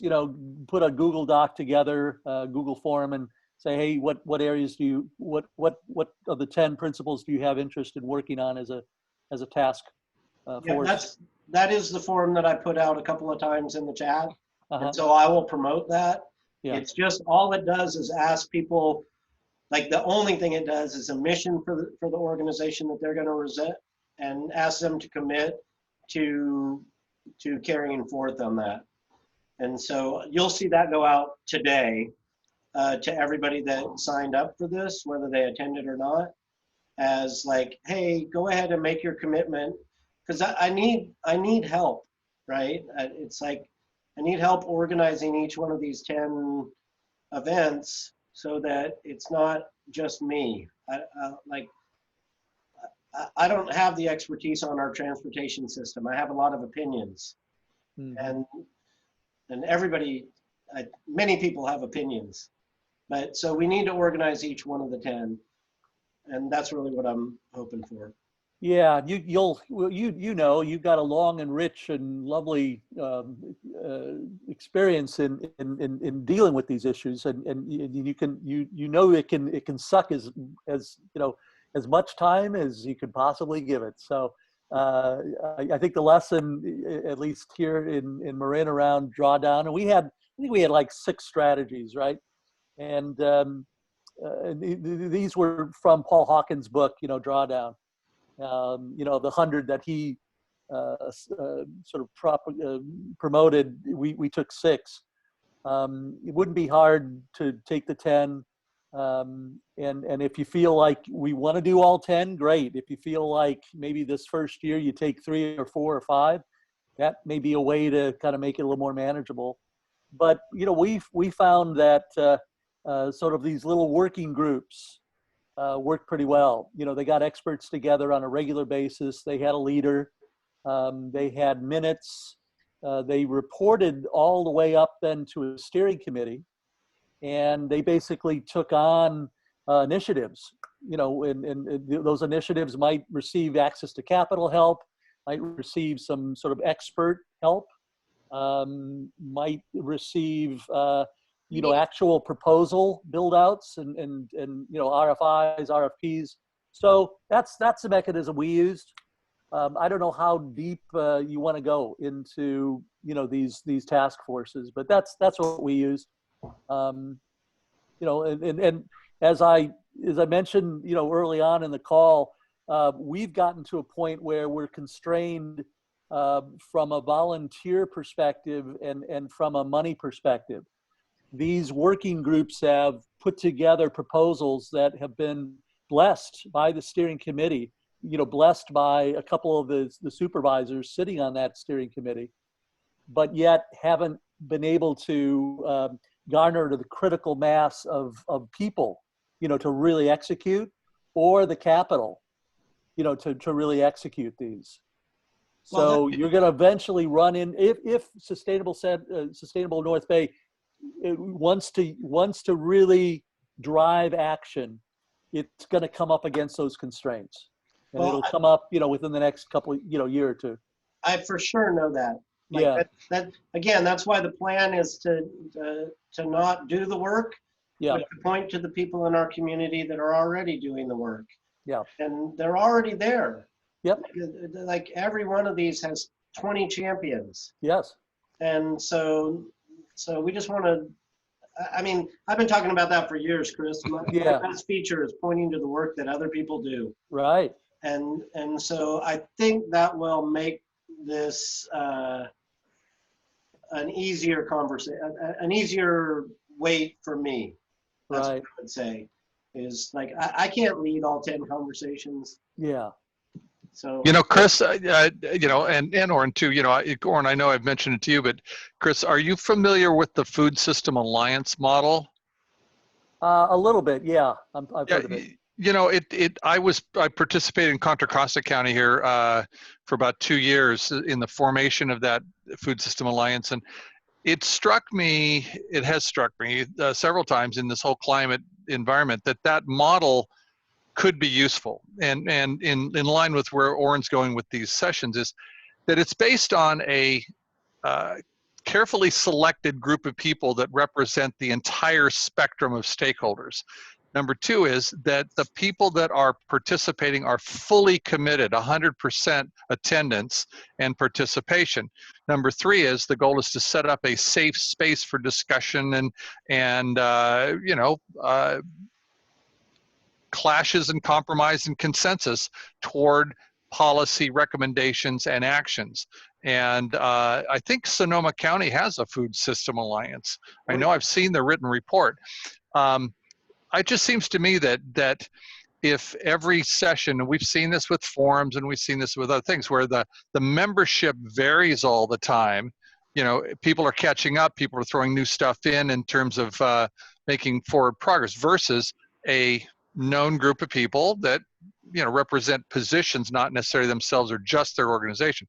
Just a thought, because that way you'd have a consistent body in effect hosting and taking responsibility for each of these sessions. Mm-hmm. Well, that's it. And I've mapped it out a few times to where like I've looked at water, who are the 4 agents, who are the 4 like go-to enterprises for water. And so they're here. and they'll be engaged when we get into the conversation about water. Okay. Allison, Allison? did you comment earlier? Yeah, go ahead, Michael. Oh, no, for Allison, I was calling on you, as I think Oren did at the same time. Oh, you did? Oh. I'm looking forward to getting onto the OnePlanet format, you know, maybe jumping off and just opening up a thread for, you know, my issue and economic equity and stuff, and trying to compile those things. And I think that from the Sustainable North Bay, from the Sustainable Enterprise Conference, the forum that we set up is micro, right? And what we could do is have that thread be one planet with the different circles within there, so that we can be sending this out for people to continue to dialogue online, invite people, and at the same time direct to, if there's resources that you can direct to. I mean, it's creating another space, but we are wanting it, and we are moving in that direction as well, to start compiling who's who and who's involved as we figure out how to link up our objectives on the OnePlanet mutually throughout the county.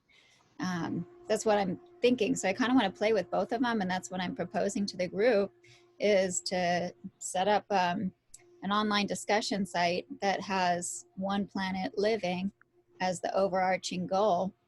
And I will I'll send the thread to Oren, and just is basically restructuring a link that Robert Gerling is on already, and invite you guys to be on. Yeah, I like your idea. Yes, absolutely. Let's grow that discussion board. And I think that the other unmet need is the calendar. And so I agree with Chris there, and I'm gonna, unfortunately, I have a really great cool tool for calendaring in WordPress, but my Sustainable North Bay site is built in Drupal. And so I may be installing a calendar tool. I'll find some public calendar tool. I can help you work on that too. But I would rather make a list of calendars that already exist right now and put that out there. And so that's kind of where I am. Unless somebody's urgent, I'm going to go because I need to take care of my biological needs. Thank you, Ian, for doing Thank you, Oren. Thank you It for was sharing, great. Oren. Yeah, great. Appreciate it. Yeah, it's great. You guys all stay in touch. The more you reach out to me, the more I will engage with you, for sure, except for sometimes when I don't. And that's because of my very human nature and my very real new position. Cool. So excuse me if I don't. And then real quick, what do you think an elegant time frame to engage on the next one of these is? A month? A week? At this point, since yeah, it hasn't been put in place, so a month is pretty good. My vote. I can do this. So it's very reasonable for me to do this once a month. That way I can be a prepared and rested, elegant host. But does anybody think that doing these monthly is too slow of a transition? I think at the beginning it would be good to do it like every other week or so. So you get some momentum, and then later you can slow it down to once a month or. Yeah, I dig. Okay. Do you think there was any too much convergence between SEC and now? You think that was the right amount of time? Yeah, it was fine. Take it back. Okay. Yeah, that's good. And then, you know, we always have this conversation about how to be more engaged, meaning a more diverse section of the community. And so, you know, we will look for some more diverse speakers. As I addressed this morning, it's very rare that we show up mostly white men in our presenting model. We've worked on that for a while. That was just happened because of the people that have worked in the OnePlanet ecosystem. But I really don't want that to be our model. And so however we can reach out to new communities and find ways to engage them will always be a good part of community engagement. Anybody else? Comments? Adios. Yeah. Thank you. Michael, thank you everybody for joining me. Nice to see everybody. Yeah, it's really great to see you guys. Yeah, thanks, guys. Bye. Good job, Oren. Thank you. Yeah, thank you. Okay. Bye. Bye. Bye-bye. Bye. Bye, Mike. Thanks for your help. Yeah. Hey, Mike. See you, Mike. See you, Tom. Yep. Chris, thanks for joining in. Sure, thanks. Yep. Tom, it was you and I last time ending it up. You got any last words for me today? I'll give you another minute. You're muted right now. There you go. I just want to just follow up from your email. Thanks for sending that. You know, your response is I totally understand is a very, you know, totally consistent response with a lot of people on the California coast that have been, you know, hit massively by people needing to get away, and, you know, we're going to have this rush that we all anticipate and so forth. But that's exactly why I think if we do this in a planned, incremental manner, you know, and I mean, that's a challenge, but it's a challenge that can be managed. And just by having a limit on reservations is one way that's, you know, often quite effective. So, you know, it's like what they're doing with restaurants, opening up with 50% capacity, or, you know, something like that.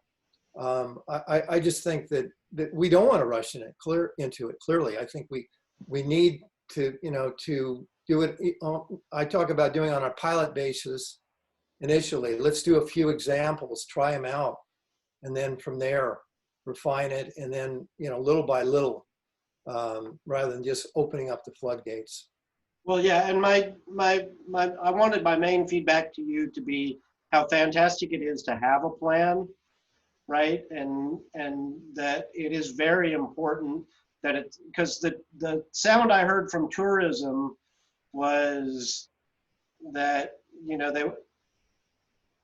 maybe that it wasn't going to be so, like, I think people need a list of activities that aren't their normal activities, because they're going to come up here and they're not going to have a great plan, and then they're going to be looking for things to do, and they're going to go to our county parks, and they're going to go do the easy things. And I think what they need is a list of things that they may not think of that we're really encouraging them to do. Right, right. Things that support local green economy, for example.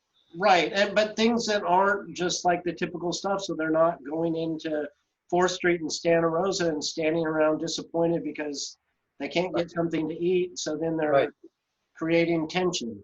Yeah, yeah, yeah. So not having a good experience. And so I think Land Pass really needs to open up some land, you know, so that people can be spread out and enjoy the reality of it. I'd love to see them to open up thousands of acres for camping, right?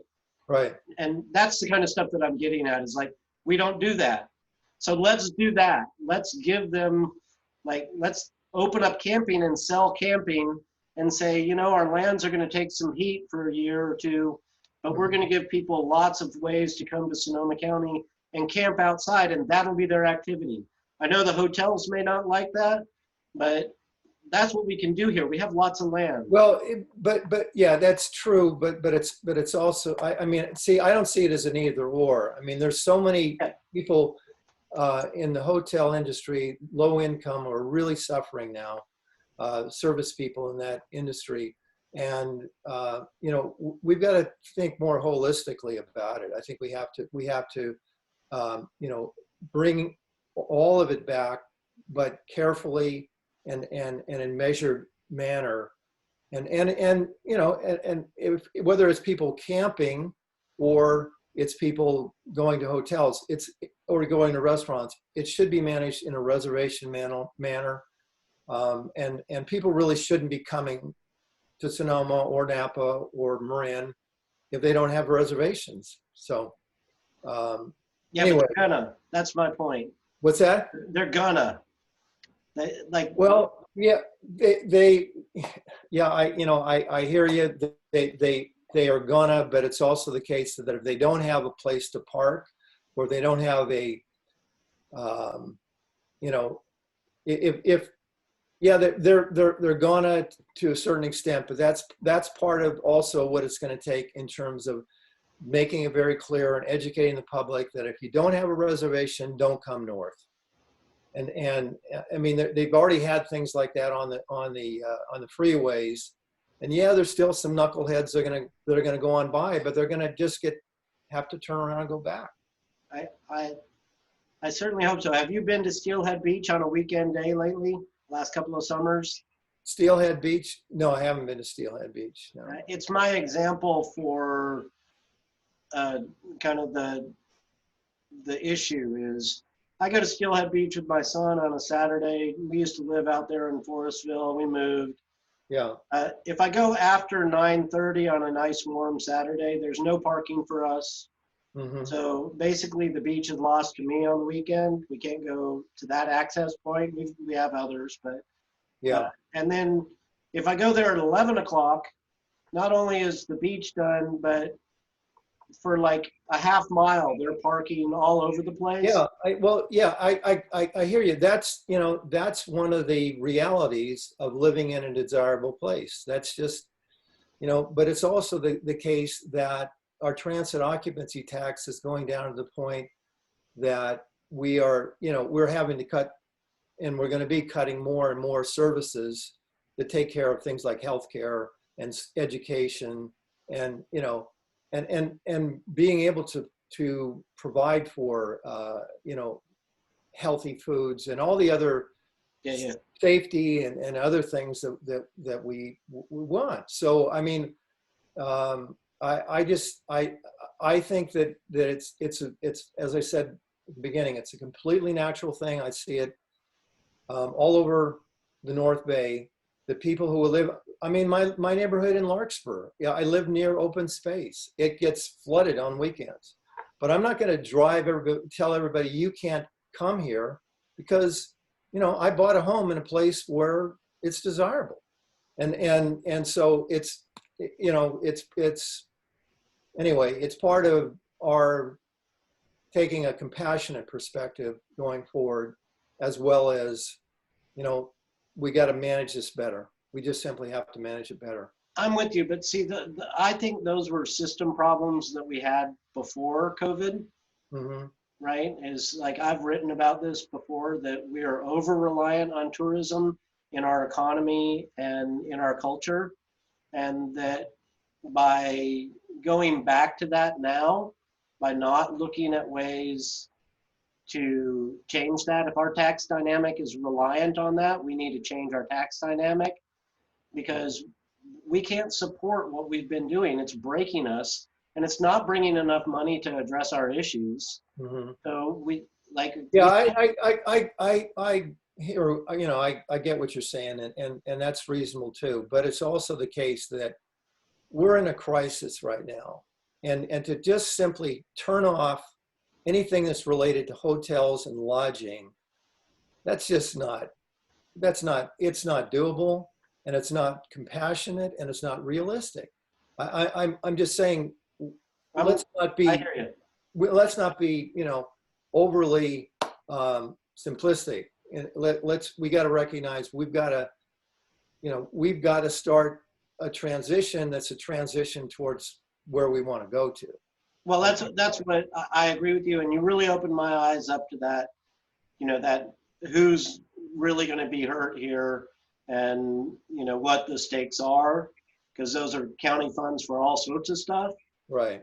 Those tax revenues, and so I totally hear you. It's like, it's not like I'm trying to ignore it, but I am kind of in that phase that this is an area that I personally believe was very broken in our economy before. Yeah. And that setting the goal to get back to where we were is a bad goal. No. That's what I heard tourism wanting to do, right? They were trying to figure out how to get back to where we were. Yeah. And so I'm like, oh, wow, maybe we can say, let's get back to a new place. Right. And like, we got a lot of work to do. Let's have it work for something that's going to look better for us as we do it. And that's what I got from your work. I mean, I'm not providing you great solutions, right? So as a collaborator, I don't want to be sitting here picking apart what you're saying. What I want to be doing is finding ways to support the outcomes. Yeah. And that's what I'm all about, is like, how can I support the outcome that we want to get to, if once we agree on that outcome? Right. And so as long as the outcome isn't, let's get tourism back to where it was, then I can buy in. Yeah, no, But, we're not going to eliminate tourism completely. No. So let's figure out what is the appropriate scale, and then how do we transition, you know, so that there's other work, there's other tax revenue, and there's a more sustainable system as a whole.